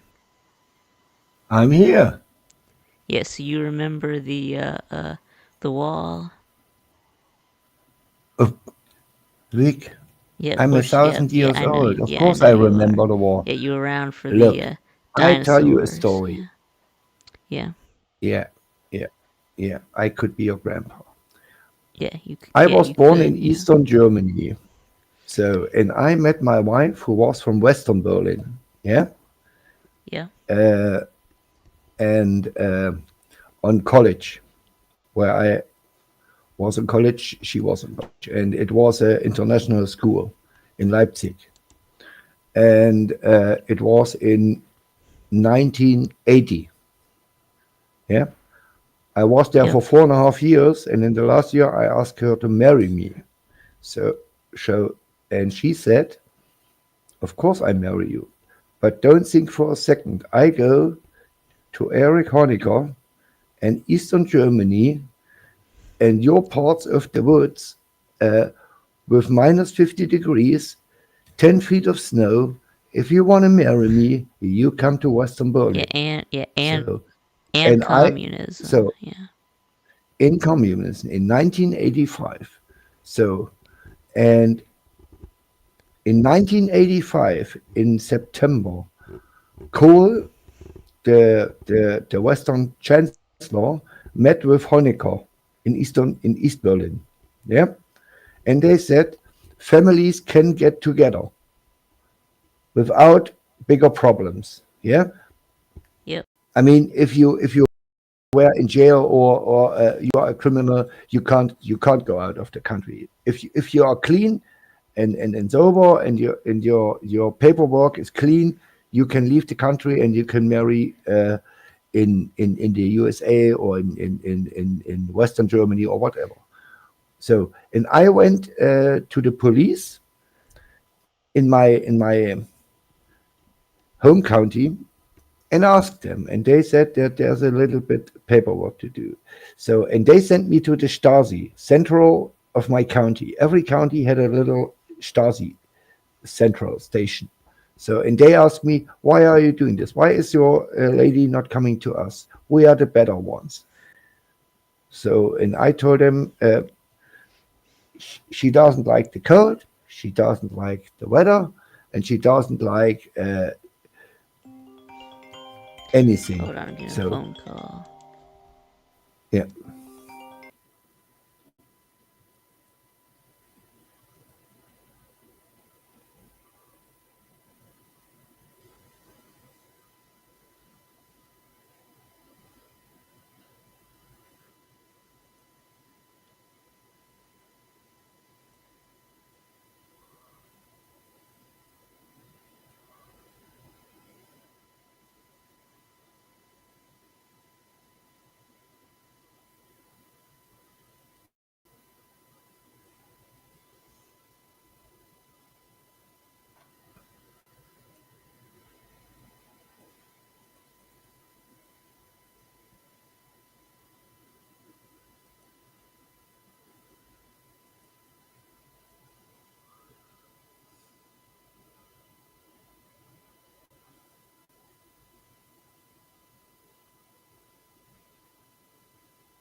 All right, we're good now. Yeah, that was my my mom coming home. Yeah.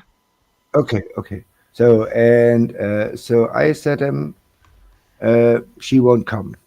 And she said me, I have to go to Western Berlin. So, and they said, okay, so be it. And eight weeks later, I was in West Berlin without any problems. I mean, was the Stasi bad? Of course they were, but not to me. I had absolutely no problems. They asked me why I want to leave and why the lady want to come to Eastern Germany. And I said to them, she don't like it here. So, and they let me go. And where we lived in Kreuzberg, my name is Sven, yeah, and Kreuzberg is a part of Berlin. Like, okay, so it's not Kreuzberg, it's Kreuzberg. Kreuzberg, EU, Kreuzberg. Kreuzberg. And here we just been calling you Kreuzberg. Yeah. Yeah, whatever. You can call me whatever you want. And where we lived, the wall was about a kilometer, about 3/4 of a mile away. So, and there was a railway built in 1910 over a bridge. It's called Oberbaumbrücke, over the River Spree in Berlin. And the communists broke this bridge in the middle. They bombed about 15 feet of this bridge so that nobody can go over it. Yeah, you understand? Mm-hmm. Yeah, and this was in Berlin. It's called the Ringbahn. It was a railway. It starts in the north of Berlin, eastern Berlin, goes to all the main places in eastern Berlin, lands in the city of eastern Berlin, goes through Kreuzberg, through Tempelhof, Neukölln, and all Schöneberg, Tempelhof, Erfurt, so and around and ended up in the north again. This was called Ringbahn, round. It's a turn, a round turn, yeah. So and the first thing they repaired after the wall was down, in between 8 weeks, this bridge was rebuilt. This was the first thing, and we had millions upon millions of Eastern Germans who coming to West Berlin. It was an absolute crazy time.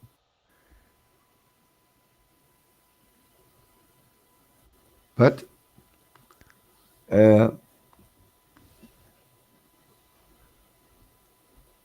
since we had a good time from 1990 to 2000, maybe 2005, it was good. But after that, Berlin got worse. I mean, we don't have criminals, a little bit criminals, but we don't have mass shootings. Or you can walk right now. It's 11:18. I can go out and walk on the streets, and nothing will happen to me.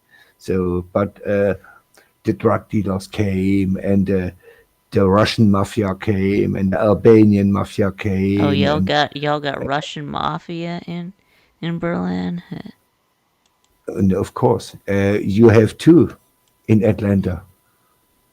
They operating worldwide. So, but they don't bother me. If I don't take action against them, they will never hurt me. You know, it's like the Japanese Yakuza. The Yakuza, the Japanese mafia will never harm any civilian. Never.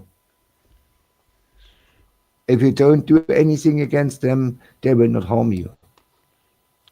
It was so, and it's yeah. What's up, Squid? So it was a wild time in Berlin. The house prices and so exploded, and it was a commercial war zone in Berlin. And now, if you don't have an old contract for your flat or for your house, you can't afford a flat in Berlin. It's near impossible. It's a big city.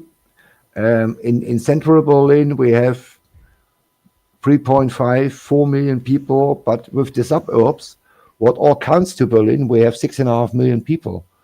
And you can go from every point in Berlin to any point in between 1 hour without a car. That's how good the transportation system is. And Berlin is a nice town. You should, if you come to Europe, you should come here. And you will have a good time.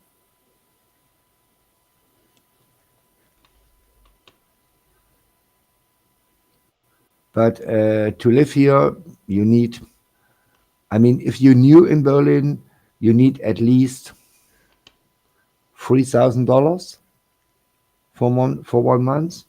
Wow. Yeah. You need the groceries are cheap. If you don't go to the extraordinary grocery stores, if you go to a normal grocery store, you can live from, I need $500 a month, and I eat really well.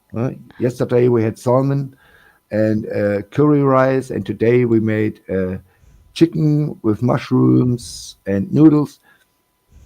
It's fine, yeah. So and but if you need a flat, there is where the problem starts. It's a town in the middle of the world, in the middle of Europe, a big town, and it's from the apartments, houses, and if you wanna buy, let's say, 1,000 square yards and a big house, yeah. In any place in Berlin, it costs you at least $3 million, at least.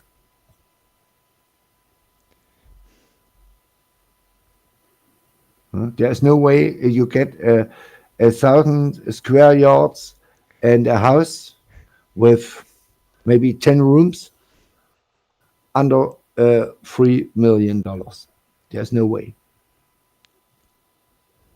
We have old houses and smaller places you can get for $500,000, but that's the cheapest you can get in Berlin. All three. Yeah. Yeah.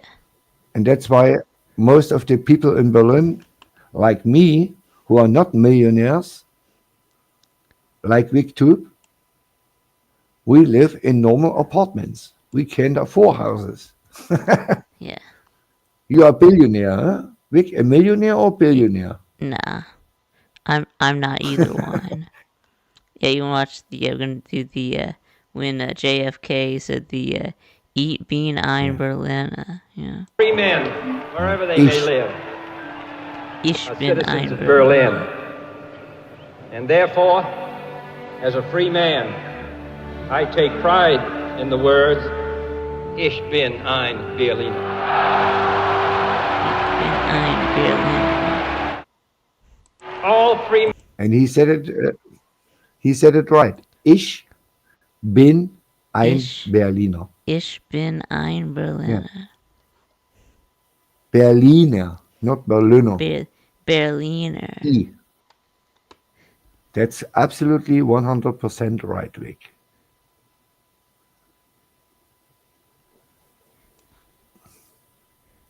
Yeah.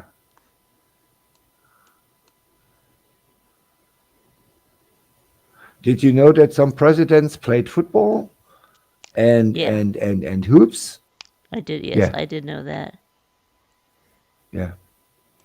You did know that. You know that Gerald Ford, played football. Yeah, that he was the best football playing president.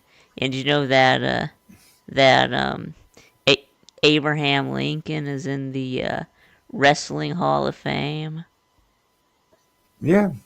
Yeah, you knew that. Lou talked about it maybe 6-7 years ago. Yeah. Was it Lou? I think it was Lou. Or was it BBD? I don't know. Yeah, it was one of them. Yeah. Yeah, it was Lou and BBD on the morning show. You remember the old morning show, Lou and BBD? Yes, I do remember that. Yes. Yeah, and they talked about it.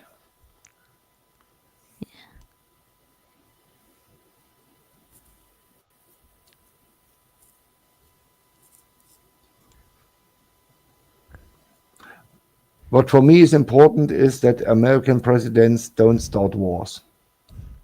And I don't care if it's in Venezuela, if it's in Cuba, if it's in Germany, or in Afghanistan. I want peace. I hate wars, I hate weapons, I hate violence. Yeah, I don't like. It's Yeah, the I don't like dumbest thing. war either. Yeah. Yeah. I mean, imagine this. We had no weapons on Earth, and all people were peaceful. How that would much be good. money the USA had. Look at your military budget. It's trillions or billions.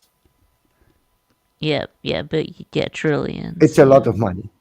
Yeah, trillions. So, and if you take this money and go to Atlanta and go to Jackson and go to Baton Rouge and New Orleans and Chicago and give these young people a job and hope,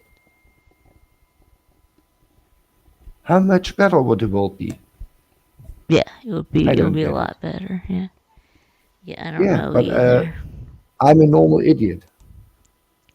Yeah. Or as me Lou would too. say, I'm a retard. Yeah. Or I'm just an idiot with a camera and a YouTube account. Yeah. And I'm an idiot with a cowbell and a German passport. Yep. Yeah, yeah, later on I watch a little bit baseball in 1.5 hours. Yeah. And by the way, yeah, we beat Ole Miss on Saturday on their home turf. We are one of the worst SEC teams in basketball this year, and we Yeah, I beat see Ole that. Miss. Yeah. By I see double that. Yeah, digits. y'all are about as bad as South Carolina. Yeah. And not really. I mean, we are a little bit better as South Carolina and LSU. Yeah, we But we beat Ole Miss. had Oklahoma. Yeah, kicked our ass on Saturday. Yeah, in the first SEC game, we went to Oklahoma and beat them by double digits.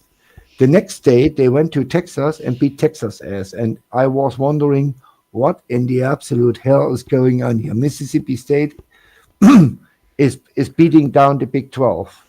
So the next week, we had Missouri at home, and they beat our asses. You wouldn't believe it. I think we lost by 25 or so. It was ugly. Yep.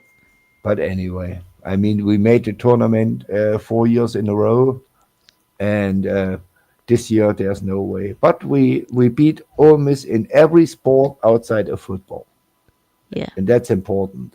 And they have to come to. No, we go to Oxford for baseball, but Ole Miss has no chance.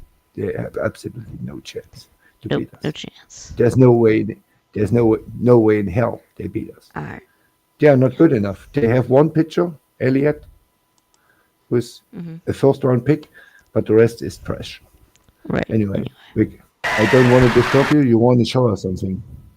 Yeah, I'm watching the It's Franklin Roosevelt. D. Roosevelt declaring war on Japan. Yeah.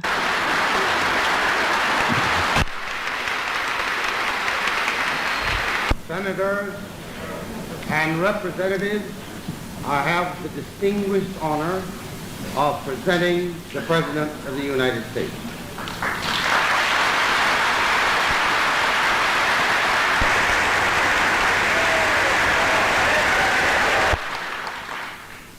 Mr. Vice President, Mr. Speaker, members of the Senate, of the House of Representatives, yesterday, December 7th, 1941, a date which will live in infamy. The United States of America was suddenly and deliberately attacked by naval and air forces of the Empire of Japan. The United States was at peace with that nation, and at the solicitation of Japan was still in conversation with its government and its emperor, looking toward the maintenance of peace in the Pacific. The attack yesterday on the Hawaiian Islands has caused severe damage to American naval and military forces. I regret to tell you that very many American lives have been lost. In addition, American ships have been reported torpedoed on the high seas between San Francisco and Honolulu. As Commander-in-Chief of the Army and Navy, I have directed that all measures be taken for our defense, but always will our whole nation remember the character of the onslaught against us.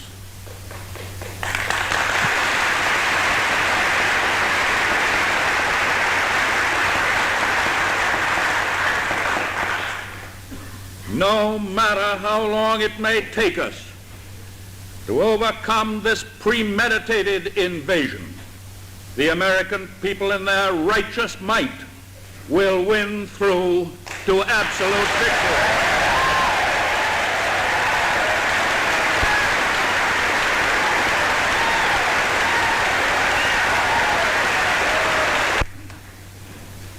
I believe that I interpret the will of the Congress and of the people when I assert that we will not only defend ourselves to the uttermost, but will make it very certain that this form of treachery shall never again endanger us.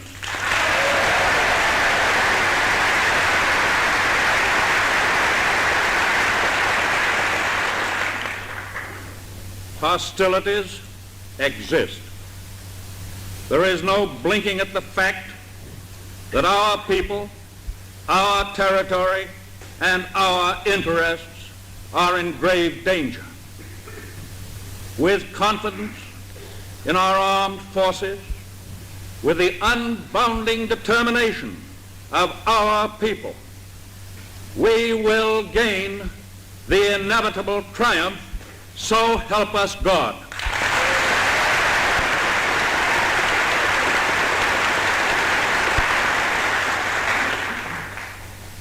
I ask that the Congress declare that since the unprovoked and dastardly attack by Japan on Sunday, December 7th, 1941, a state of war has existed between the United States and the Japanese Empire.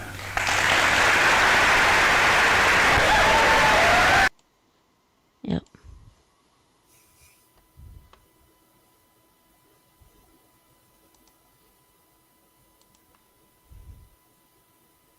Yeah, but was 2 atomic bombs, 2 nuclear bombs? No. No, but And it ended not the war.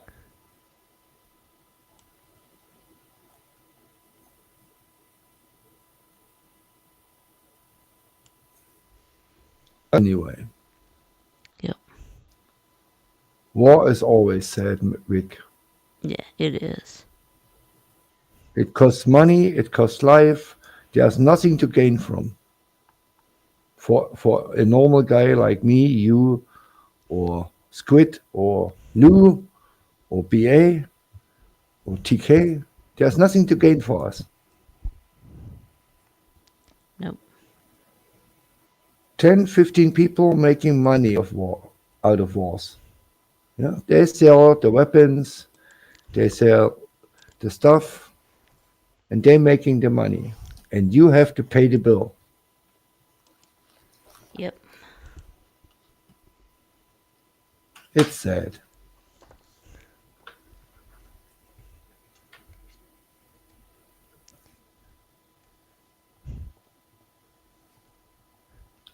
What you should do, Vic, is there was a documentation about the paper in Philadelphia, the Declaration of the United States. You can show this. I saw it. It was 10 or 15 minutes long. All right. Or is this not good for President's Day? What? What? There is a declaration in Philadelphia. Yes, it's the Declaration of Independence. Yeah. Yeah. So, and there was a documentation about this, as a little movie, about 10, 15 minutes. I saw it some years ago, and it was very nice. But this has nothing to do with presidents, or? Yeah. It was only the Declaration of Independence from the Declaration British. of Independence was written by Thomas Jefferson, who later became president. So. Yeah. Yeah. All right. I was going to No, I saw this. Do some presidents AI voice videos. Yeah. Oh. Yes, I was going to watch U.S. presidents react to wild Barack Obama moments. Oh.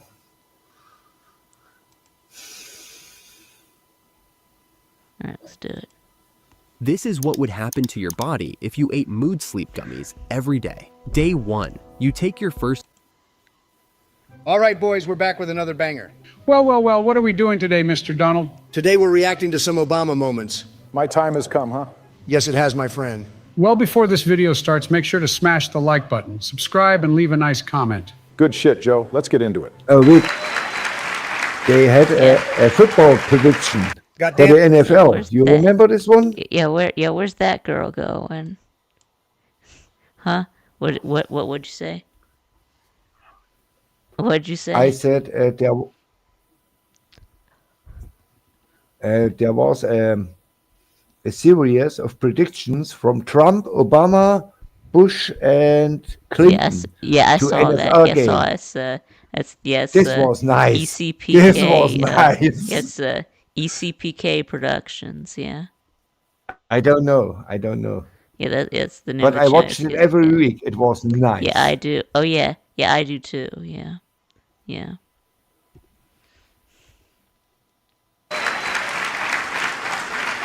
Yeah, I don't know where.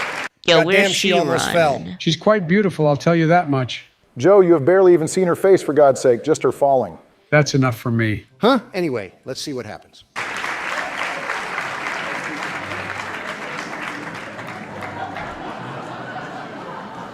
I got to give it to her. The fact that she saved that fall was impressive. Well, she's ashamed as hell. Now watch what Big Obama's about to do.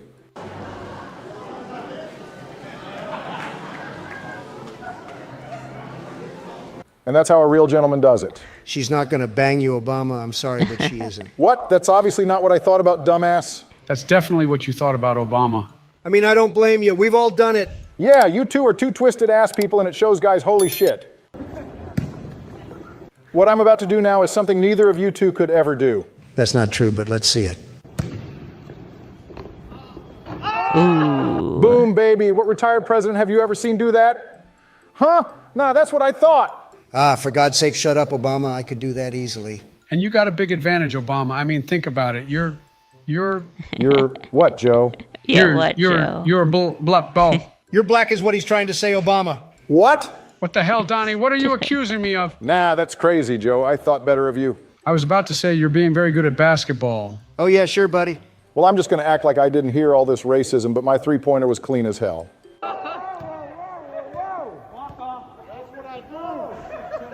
That's what I do. That's what I do. All right, Yeah, we get that's it, boy. what I Next clip. do. Yeah. Oh, God almighty, I look fresh as hell. Yeah, those glasses are fire, not gonna lie, Obama. You got it, bro. Thank you so much. Amazing evening. Shit, this is about to get embarrassing. Ain't no way Obama's about to sing. This is going to be real, real good. I'm grabbing my popcorn for this one.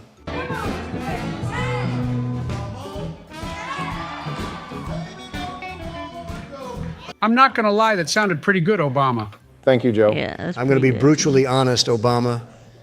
That might have been the worst thing I've ever seen in my entire life. Donald, shut your orange carrot, big body, ugly ass, broke ass, dumbass up, boy. Hey, don't you dare call me broke. Donald, you got all your businesses and money from your father, so shut up. Yo! Oh, I got more money than you, Obama, so you better be quiet. Money isn't everything, Donald. Well, it is, Obama. What would you do if you had no money? Nothing, because there's nothing to do. Yeah. Come on, baby, don't you wanna go? All right, I guess you're pretty good, Obama. Yeah. You ever wish you were running against Donald This is Trump? from the when Haha, BB this is King, gonna get fun. played in Oh the my White House. God, BB King, Obama! I just buddy admitted you guy. were pretty all right at singing, and now you want to make me mad. What was that? What'd you say? I said this Sweet Home Chicago was there was a blues invitation. BB King, Buddy Guy,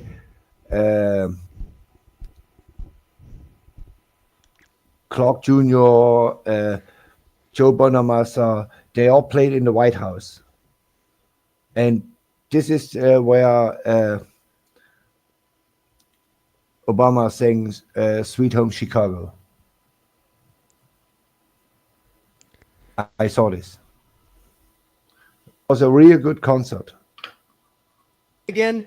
All right, game on, bitch. Ever wish you could climb in there? I saw the vice president said he wanted to fight him the other day. That's me. Joe, both you and I know I could easily beat you in a fight. Come on, bro. Joe got some hands, I gotta tell you, Donald. Well, have you seen mine? Joe For got God's some sake, I could easily hands. take him. Your old ass would have gotten your neck broken within 10 seconds. Did Sleepy Joe just call me old? Am I hearing this right? I am 77 years young, my friend. Well, Yeah, whatever. that's I would beat all, your yeah. ass, and I stand by that. Let's run it then, boy. Oh God, all right, stop guys. We're reacting to me. You two shouldn't be fighting. Well, you just showed me a clip where Joe basically threatened me. Are you scared or what? Oh, you son of a bitch. All right, I'm stopping you guys now. Let's continue.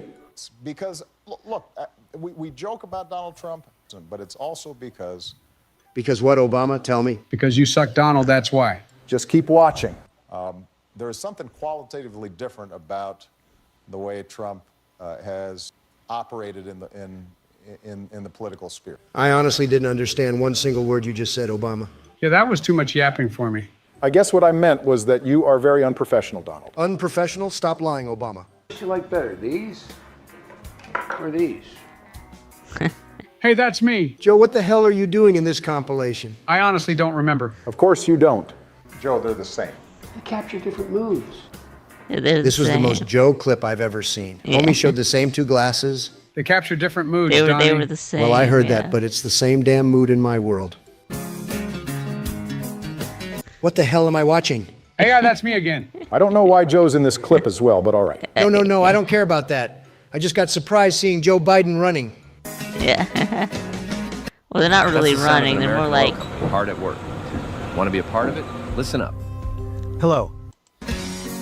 Yeah, they're not. Yeah, they're not really running. That's more like jogging. But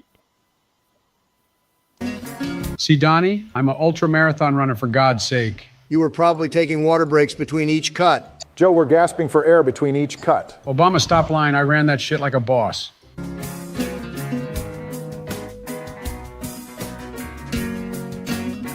Too bad you can't run like that anymore, Joe. Your form was pretty good. What do you know about form, Donald? You can't run for shit. Homie can't even run for the president. Ha! Shut up, guys. 2024 is my year. Obama singing again? yeah, more singing. So in love. What is it with you and singing Obama? Like, just why? Well, the crowd obviously loves it, so why not? Yeah. You guys Yeah, always why call me not? unprofessional, but yet you stand there singing all the time. Well, Donald, all you do is scream at reporters and get mad. I'd rather do that than sing for God's sake.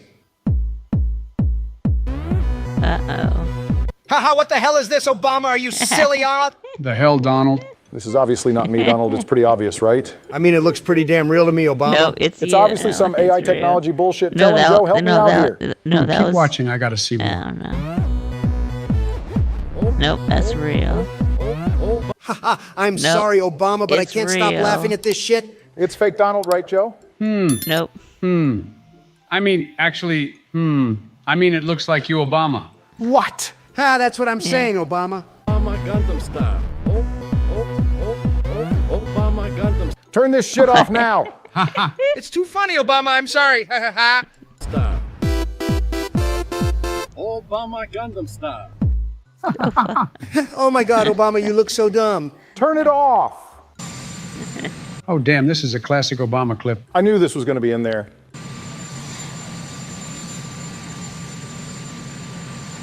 You forgot to salute the soldier, Obama. I know, Donald, Yeah. shut up. That's a pretty shitty That's- president in my eyes. Yeah, forgetting the salute is pretty crazy, Obama. Well, could we maybe finish the full clip?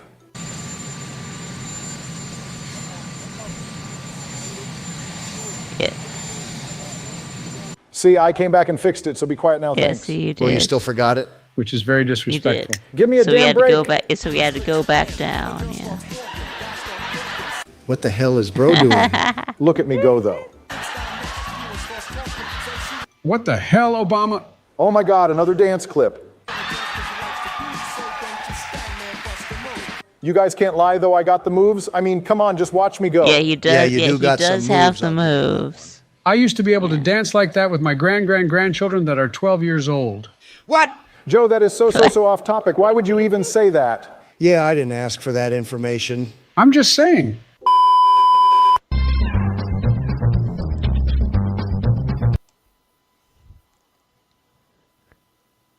Who's next one? I guess we can do. Let's see what else can we do. Here's crazy Joe Biden moments. The government is banning these $29 adaptive glasses next month, and this is your last shot to get the original military-grade version. There's a new next-gen...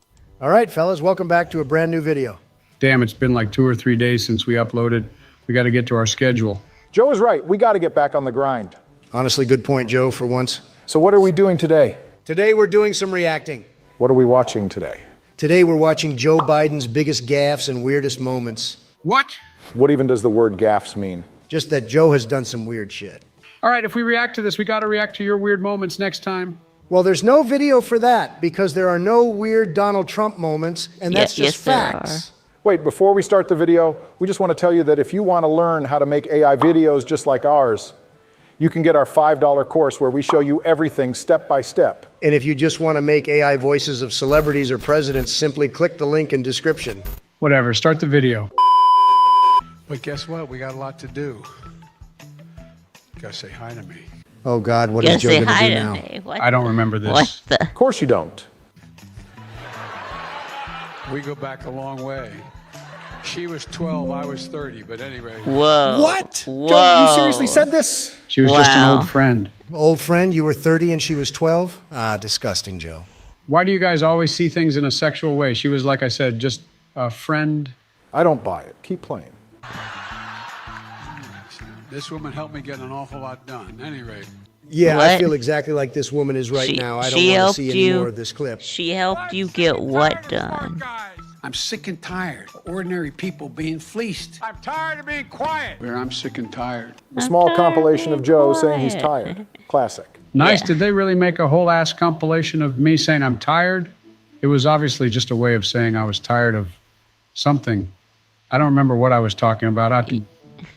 Actually, maybe I was tired. I almost fell asleep during that sentence. Anyway, let's move on before Joe falls asleep. We have this notion that somehow if you're poor, you cannot do it. See? I'm cooking. What? If you're poor, you Poor cannot kids do are just as what? bright and just as talented as white kids. What? I mean, I agree, Joe, but what? Wait, what do you mean by that? Donald? Guys, before we make assumptions, let's finish the clip. You guys are too quick to judge. Yeah, let's finish it. Wealthy kids, black kids, Asian kids. No, I really mean it, but think how we think about it. See? There was a good meaning behind it. Yeah, but I mean, bro, still. But I obviously didn't mean that. Well, Joe, we kind of get that, but it still looks crazy. You guys are just taking it out of proportion. Everyone else probably understands me. Joe, that clip is in this video for a damn reason. I'm sorry to take so long, guys, but everyone knows I like kids better than people. I like kids What? better than people. Everybody knows I like kids better than people. Okay, guys, relax. I can explain this one. Joe, I knew you had dirt on your name, but not on this level. Yeah, not to the point where people made compilations and shit. Now, a very important thing I told my daughter and granddaughters, no serious guys who are 30. What are you telling No this little serious child, guys Joe? What the hell is wrong with are you? 30? Look at her, What? Joe. She is not comfortable at all. Keep playing the What? clip. There's context. No what? No serious Context? guys who are 30. No serious Okay, guys maybe there till was you're no context. 30. Did you just say to like a 10-year-old, no serious guys until you're 30, or did I hear that right? I was just giving some That's advice. what he said. That is no advice for a little kid, Joe. Well, I Guys, mean, relax. She was fine with it, okay? Editor, can you go back to the picture of her face? Does that look okay, Joe? no. I mean, seriously, look at her. She looks terrified. No, she told me it was fine. Yeah, you can't seem to get it, Joe. Let's move on before I throw up. People are waiting for relief. Oh, God, I don't like this. Me neither. Shut up, guys. $1.9 trillion relief so far. They're going to be getting checks in the mail that are consequential this week for childcare. Why is he What is it with you whispering? and childcare, Joe? I'm going to have nightmares from that clip. I mean, come on, that shit was obviously taken out of context. I mean, you ruined it by doing that scary-ass voice. Now it just looks weird. A lot has been happened already, number one. Number two, I'm going to fight like heck. Just remind him, I wrote the bill Ah, shit. on the environment. Why would it? Oh, thank God it's over. Why do they put that damn filter? Makes it look worse than it is. It's not that you're saying anything too weird. And when I say that, I mean like too weird. It's just the way you speak, Joe. Why do you whisper? I don't know. I wanted to be dramatic, I guess. Well, hopefully no more of that shit. Why not before it? Guess what? Employers can't find Yeah, you don't need to be that dramatic. workers. I said, yeah. Joe, for God's sake! Oh, my God. Well, it's the come on, shitty spit editor it that adds out. the effects. It makes Stop it look worse. whispering. I was just trying to sound dramatic. Pay them more. This is an employees bargaining chip now. What's happening? They're going to have to compete and start paying hard-working people a decent wage. Thank you, Joe. Now I'm going to hear that whisper in my sleep. Yeah, right? Sounds like a sweet dream if you ask me. God's sake. Let's move on from this clip now, shall we? I was just waiting for it. This is a personal favorite. Finally, a clip that's not creepy. Well, let me tell you that bike I rode had some type of malfunction. Yeah, right, Joe. I want to see this.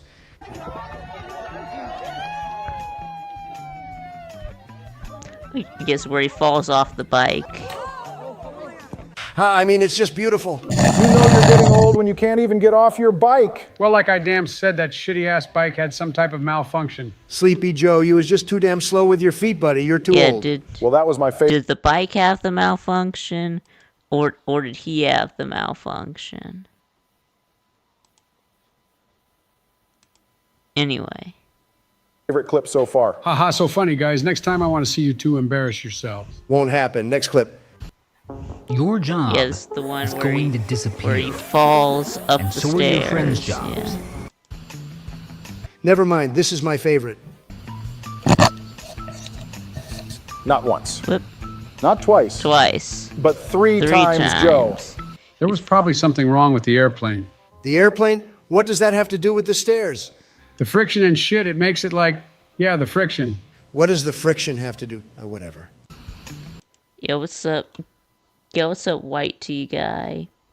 We was weak as a country under Sleepy Joe. Yeah, facts.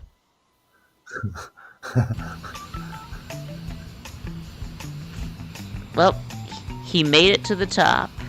So, I mean, he made it. I got to give it to so- you, Joe. In a lot of these clips, you just play it off and don't give a shit about what others think. Is that a compliment? Yeah, besides when you do that creepy shit. Thank you, Mr. Vice President. I think you know how much it means to me to have you. Joe, who's this girl you just brought up on stage? Whoa. And why are you touching her like that? She was just a fan. Swear me in today, and I thank you. Trust. I mean, at least she's lot of of age. What the hell, Joe? What am I watching? What the hell is this shit, Joe? Seriously? She's just a fan. And I told her we could take a picture afterwards. She wanted an autograph. Thanks to give out here. First and foremost to my perfect wife. What? His wife, Joe? What? Oh, I forgot about that part. Whoa. Yeah, you said she was a Touching- fan and that she wanted a picture touching and an someone autograph, else's not be wife. groomed in front of her husband. Joe, this is insane. Come on, I didn't do anything. I just comforted her. Oh, God, get me away from this clip as fast as possible. And you guys can sit in the edge or what? If you I don't want you to have to stand. Where are you going? Oh, God, okay. You had to go get a kid, yeah. See, he gave me permission. Oh my God, that's still weird, Joe. But I got Yeah, permission. You don't still ask for permission, creepy, Joe. but yeah. I know, I usually don't, but I had to in this case. What? No, Joe, I meant you don't even ask a kid for something like that. And you don't do it at all, of course. Yeah. Just Oh, don't you do meant you it. don't do it at all? Just Yes. don't do it. But I got Yeah, that's a permission. good idea. But you yeah. shouldn't touch him in any case, shape, or form. Oh, that's what you meant. Oh, God, no, please, God, save me from this. Joe, how many of Oh, these damn no. clips are there? They never end. Relax, guys, for God's sake. It's just a joke. A joke? What seriously, Joe? It's right in front of me on my screen. I can see it happening. You two are so silly, it's crazy.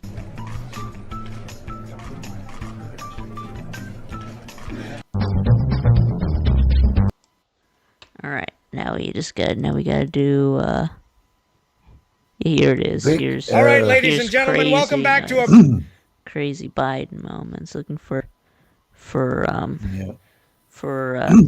If you guys want to make... I have a present for right. you, Rick. All right, fellas, welcome crazy back to Trump moments next. Yeah. When you play the Trump moment, check your WhatsApp. I sent you a present. You are the first one out of this community who see this, and you don't send it to anyone. Right, I won't. Here we go. We got cringe moments and we've got savage moments. Which one should we do first? Cringe or savage? I guess we can do cringe first. Introducing Iron Beam, a bright choice for futures trading. Iron Beam is an industry. If you want to make AI voices of any president or celebrity for free, click the link in the description. Get out of here, George. All right, ladies and gentlemen, we welcome you to yet another Gamer President's reaction video. Thank you very much. I was welcoming our viewers, Joe, not you, your ugly ass. Shut up. All right, good start. Anyway, what are we reacting to today, boys? Apparently, Joe has something planned, therefore I'm not that excited. Today we're reacting to embarrassing and awkward Donald Trump moments. Yeah, I saw this coming a mile away, honestly. Yippee, it's not often we react to Donald, so this will be fun. Well, I got some clips for us, so let's get to watching, shall we? What's so bad about this? It's just me walking up the stairs? Let's continue and see Donnie. Wait, Oh, God. Okay. See, I may have bad hair, but that might be the worst haircut I've ever seen in my entire Yeah, life. what is Oh my up God, with shut that up, Joe. hair? This isn't a good look, Donnie. That looks like a bird's nest on your damn head, buddy. Well, of course, it looks bad when they zoom in while the wind is blowing everywhere. Like, what am I supposed to do? Of course it will look like that. I just think you have bad hair, Donald. Okay, go to the next clip already. Why do you keep playing it? That looks insane. Ha! I can't stop laughing. That shit looks like the chicken I got on Thanksgiving. That must have been an awful chicken, Joe. Nice picture that is. Look at that. I'd love to watch that guy speak. Oh, God. I'm assuming you're looking at a picture of yourself, Donald? That's right, the most handsome president of all time.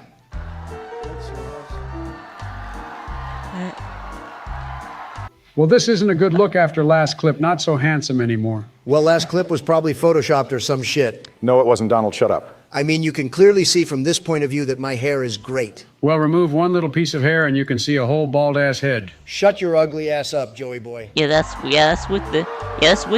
when he has the toupee Yeah, you guys are clearly on. tripping. My hair is Yeah. perfectly fine. It's like with toupee versus without toupee. Yeah. Perfectly fine. You sure about that, Donald? For God's sake, take this shit off the screen. I don't want our viewers to see this. Haha, I'm loving every second of this. Well, it's because of the wind, guys. Holy shit, relax. Yeah, but your hair shouldn't look like that. I mean, look at that shit. Ah, for God's sake, give me a break. That is pretty bad, Donald. All right, I have to go to the bathroom. All right, I but get it. Next clip, for God's I'll leave sake. this playing. Get that little piece of dandruff off. Oh, God. Why the hell would you even do that, Donald? He had something on his clothes. What am I supposed to do? I'm a nice person. Of course, I help him out. Nice person. Yeah, sure, buddy. Well, you shouldn't have to worry about another man's clothes, buddy. Important for all peoples. Thank you. Thank you. Thank you. I like him. Now, what the hell are you doing, Donald? This is crazy. Embarrassing. Shut up, you two. This was at the beginning of my presidential run, so of course I wasn't as sharp as I am today. Well, you look really dumb, I'll tell you that much, Donald. Who even is that guy, by the way? For God's sake. Joe, you as the current president of the United States should know that. You mean need to know that? Joe, as the current president of the United States, you need to know that. Well, maybe I just forgot. Well, that's not something you forget, buddy. Well, it's Emmanuel Macron, the president of France. Oh, yeah, got it. I played Valorant with him once. Valorant is a terrible game. Getting a good picture of everybody so we look nice and handsome and thin. Beautiful. Goddamn, I look good as hell. You're huge, Donald. You got to lose some weight. We've talked about this, Joe. I'm just buff, not fat.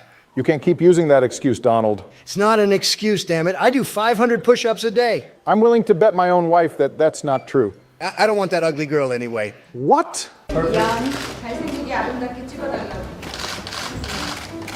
Why the hell are you hanging out with that guy, Donald? He's a good old friend of mine, Joe. God's sake. That was pretty awkward. How is that awkward, and why is that clip even in this compilation? We just looked at each other? Homie looks scared as hell. You can barely speak, Donnie. Shut up, Obama. Me and Vladimir are great friends, and we speak often. Well, that guy is not a good person, and it's disrespectful for you to talk with him. And you're homies with Kim Jong. Doesn't that tell us how bad of a person you are? Oh my God, you two are so dumb. Hey, what the hell? Is that toilet paper on your shoe, Donald? Well, this isn't so professional now, is it? It's not toilet paper, for God's sake. How would you know that? What else can it be, Donald? I don't know, maybe a $100 bill or something? But I can clearly see that that's not money. Well, it can be whatever.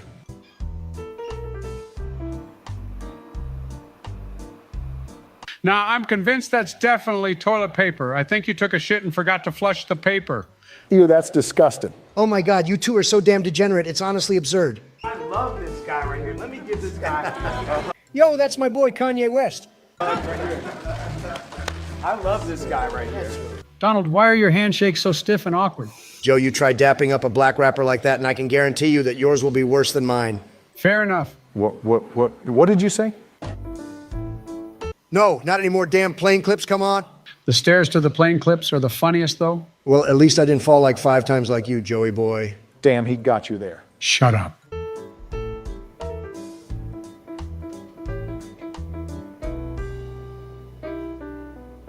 Donald, did you just leave your damn umbrella there? Yes, Obama. What does it look like? Couldn't you just, wrap it up? You literally just noticed it couldn't fit, so you just left it there. For God's sake, well, I don't remember why I did that. I'm assuming it was just in the way, and I wanted to get in the plane as quickly as possible. Wouldn't it be as quick if you just closed the damn umbrella? Okay, yes, maybe it would have, but I didn't, so shut up. And it just lays there. Nice. We have got to the point where literally anybody can build a fully working app without knowing how to code. This is Base 44. This is a first look at the current industry-leading AI app builder, and you wouldn't believe the kind of apps that people are creating. Smart nutrition apps, inventory trackers, onboarding tools, you name it. And if the only thing stopping me from making the app is the idea, then why not build an app that gives me endless app ideas? So let's make it. Pro tip, I draft the full app spec in ChatGPT, and then I drop the prompts directly into Base 44. It gives me super detailed instructions. Hey, that's me. Why the hell is Obama in this clip? Well, we'll have to find out. Damn, you decided to go right for the kill, Donnie. Of course, Joe, you know me. Shut up. Well, that was quite awkward. Was Michelle's hand soft, Donnie? What are you saying, Joe? Joe, when I'm telling you it was the softest hand I've ever felt, I mean it. What the hell, Donald? Shut up.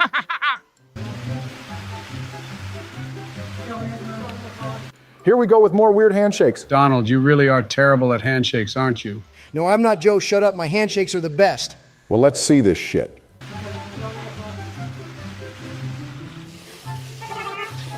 Damn, they really had to speed up the damn handshake. What the hell? You know it's bad when they got a 2x speed the handshake. Oh my God, shut up, guys. He was holding my hand too hard. What am I supposed to do? I'm pretty sure you were the bad handshaker in this situation. How would you know that? There's no proof. We're literally just holding each other's hands. Because you got a history with having awkward handshakes, Donald. Now you guys are just overreacting, for God's sake. Finally, there we go. Well, that wasn't so long, was it? I mean, they had to speed up the clip like twice because you were holding his hand too long. Bro, you even see the guy to the left's arms that he's tired as hell after Donnie's been holding his hand for a solid 2 minutes? It's over with.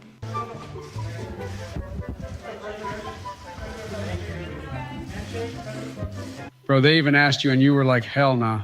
Why are you just looking into the void, Donnie? I don't know Obama, maybe because I didn't void. want to shake her damn hand. You always got to shake their hand as a sign of respect, Donald. Well, I guess I didn't want to shake her damn hand, Obama, so can you shut up? This is a tough Vic, I have to run. one of the wettest we've ever seen. Alright, well, thanks for, coming on with me, Sven. Yeah. I don't know if I make it Friday. We will see because we have a game. We will see. But I catch you. Did you open the WhatsApp? Yeah, I did. I did. I saw it. Yeah. Yeah.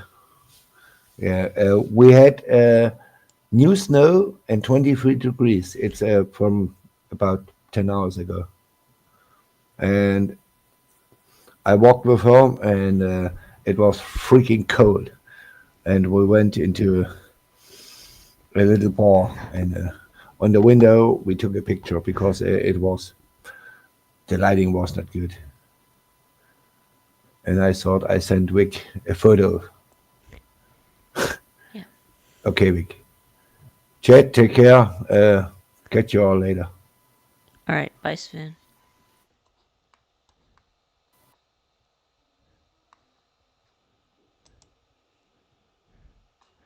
Alright, yes, we will,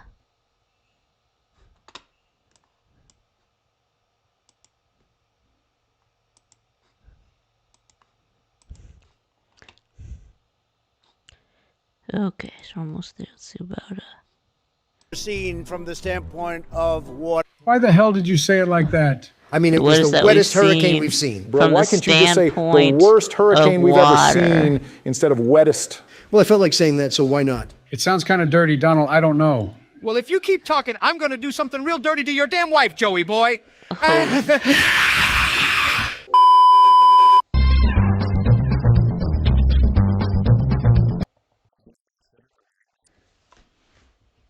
Yeah, we're gonna do. Okay, so I guess we'll do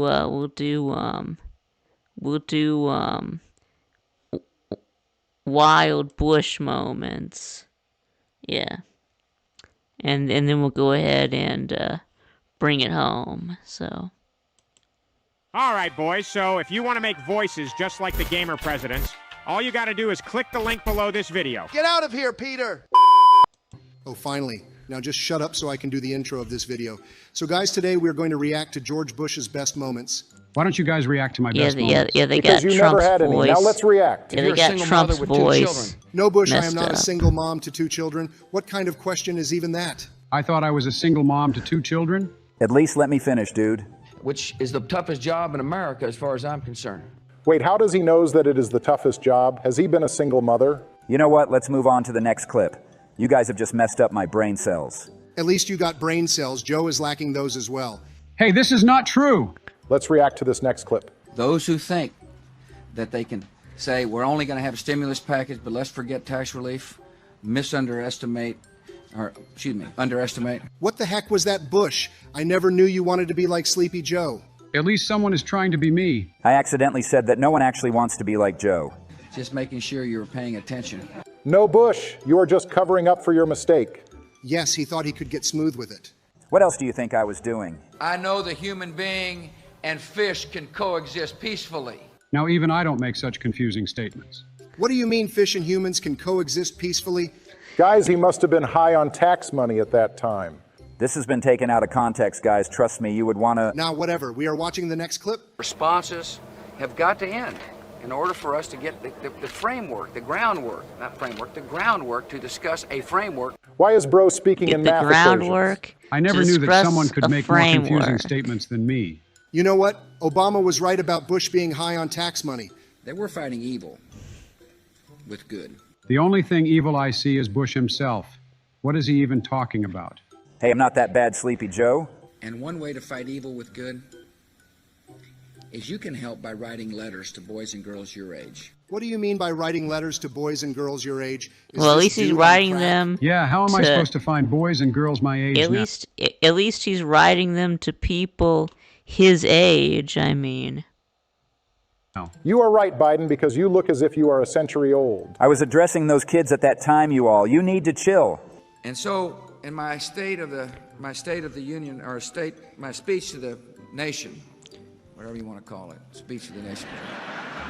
Wow, he acted so similar to Biden, bro. I feel like they are related to each other. Yeah, I know, right? At least we didn't used to forget what we had to say. Come on, guys. I can't be related to that Biden. Just look at him. I'm hearing everything what you say about me, Bush. Better stay quiet or else I would... He forgot what he had to say once again. Our enemies are innovative and resourceful. And so are we. And so are we. Okay, great. Wait, were you even listening? You haven't taken a single note this entire... They never stop thinking about new ways to harm our country and our people. And neither do we. Yeah, they never stop thinking about ways to harm our country. And neither do we. Yeah, finding ways to harm our country and our people. I knew this all along. I knew he wanted to destroy America. Don't act as if you don't want to do the same. It was just a slip of tongue, guys. Trust me. A slip of tongue or a slip of truth from your mouth, Bush. The good news is, and it's hard for some to see it now, that out of this chaos is going to come a fantastic Gulf Coast. At this point, bro never thought before speaking. What is he just saying? I am unable to understand this. Yeah, he doesn't make sense, just like Trump's running for presidency. Man, that was a lame joke, Joe. You better improve at this. At least I was good at humor. Again, I want to thank you all for... And Brownie, you're doing a heck of a job. I bet that man... I think Trump has gotten hungry after hearing the word brownie. And finally, the people in Louisiana must know that all across our country there's a lot of prayer. Prayer for those whose lives have been turned upside down. And I'm one of them.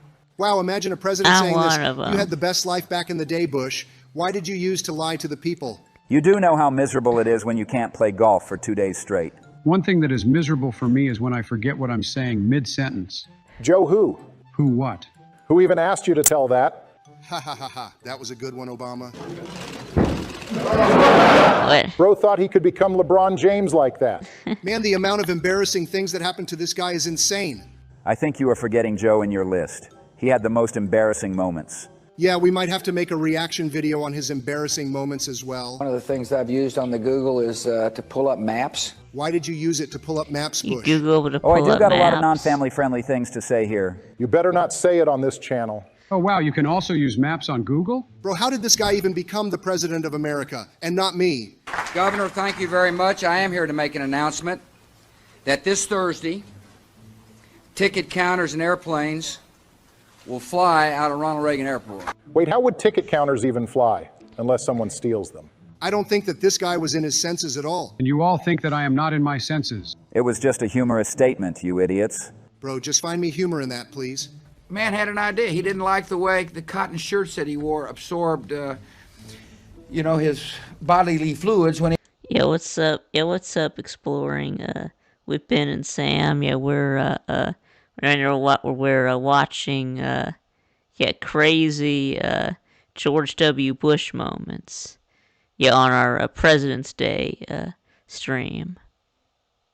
He exercised, so he came up with a better product. What type of example was that, bro? That sounded so weird. What was wrong in it, guys? I found it normal.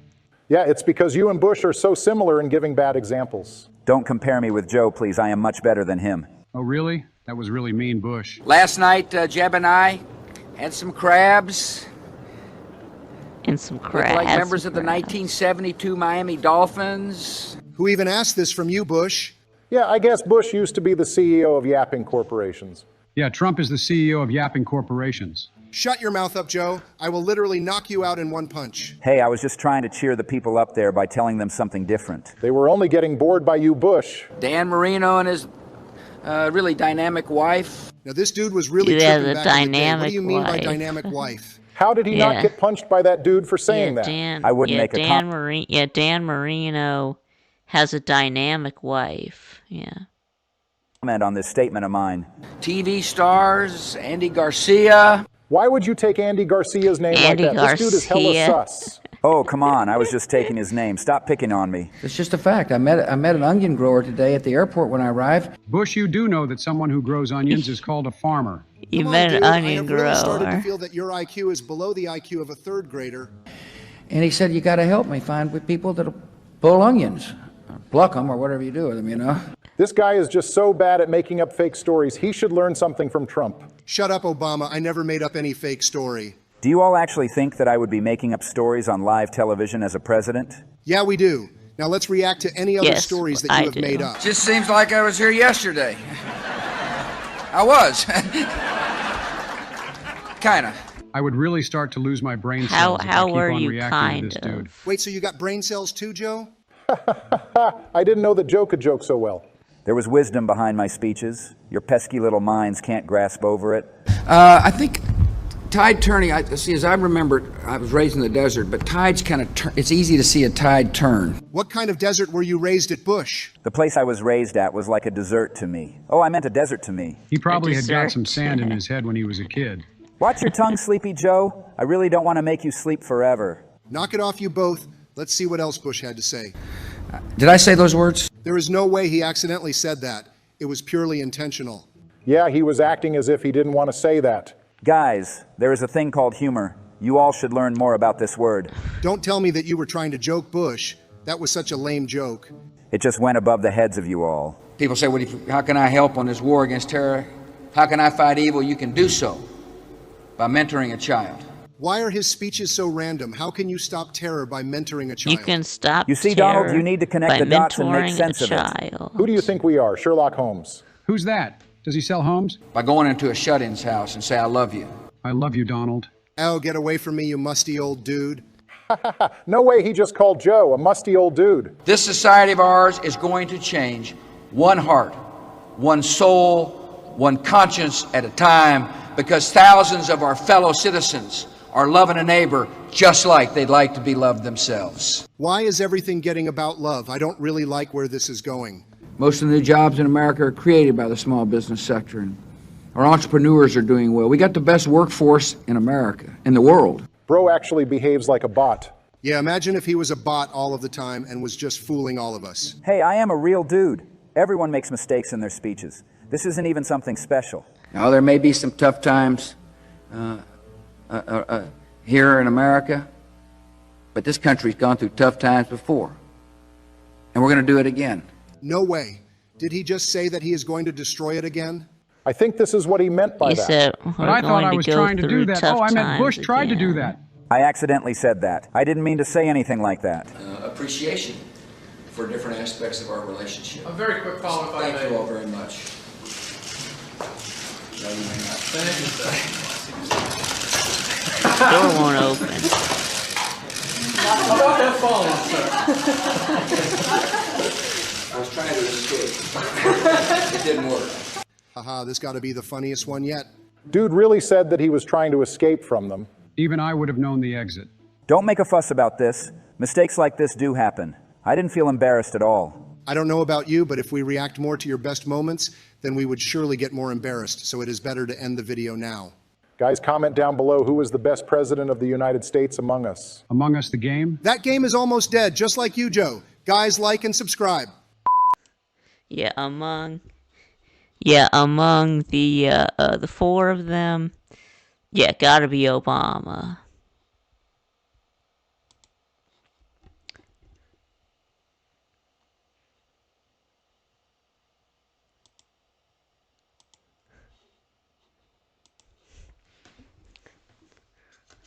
Alright, so anyway, so we're getting ready to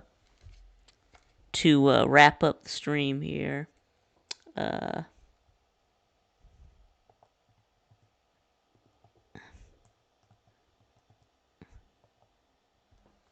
Michael Bay, not meme reaction, just meme.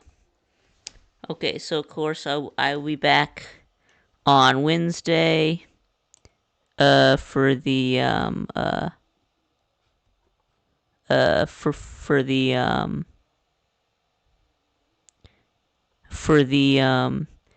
Vic and Nate and Nate show, and then of course we'll be on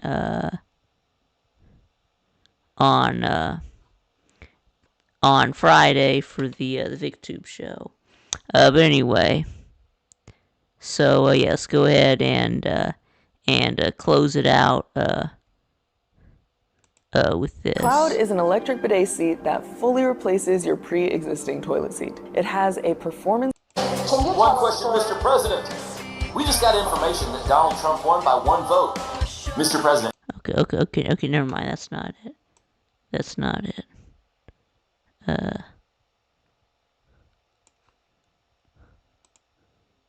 Thank you. Folks, credit for this, Mr. President. You or Trump? Is that a joke? Thank you.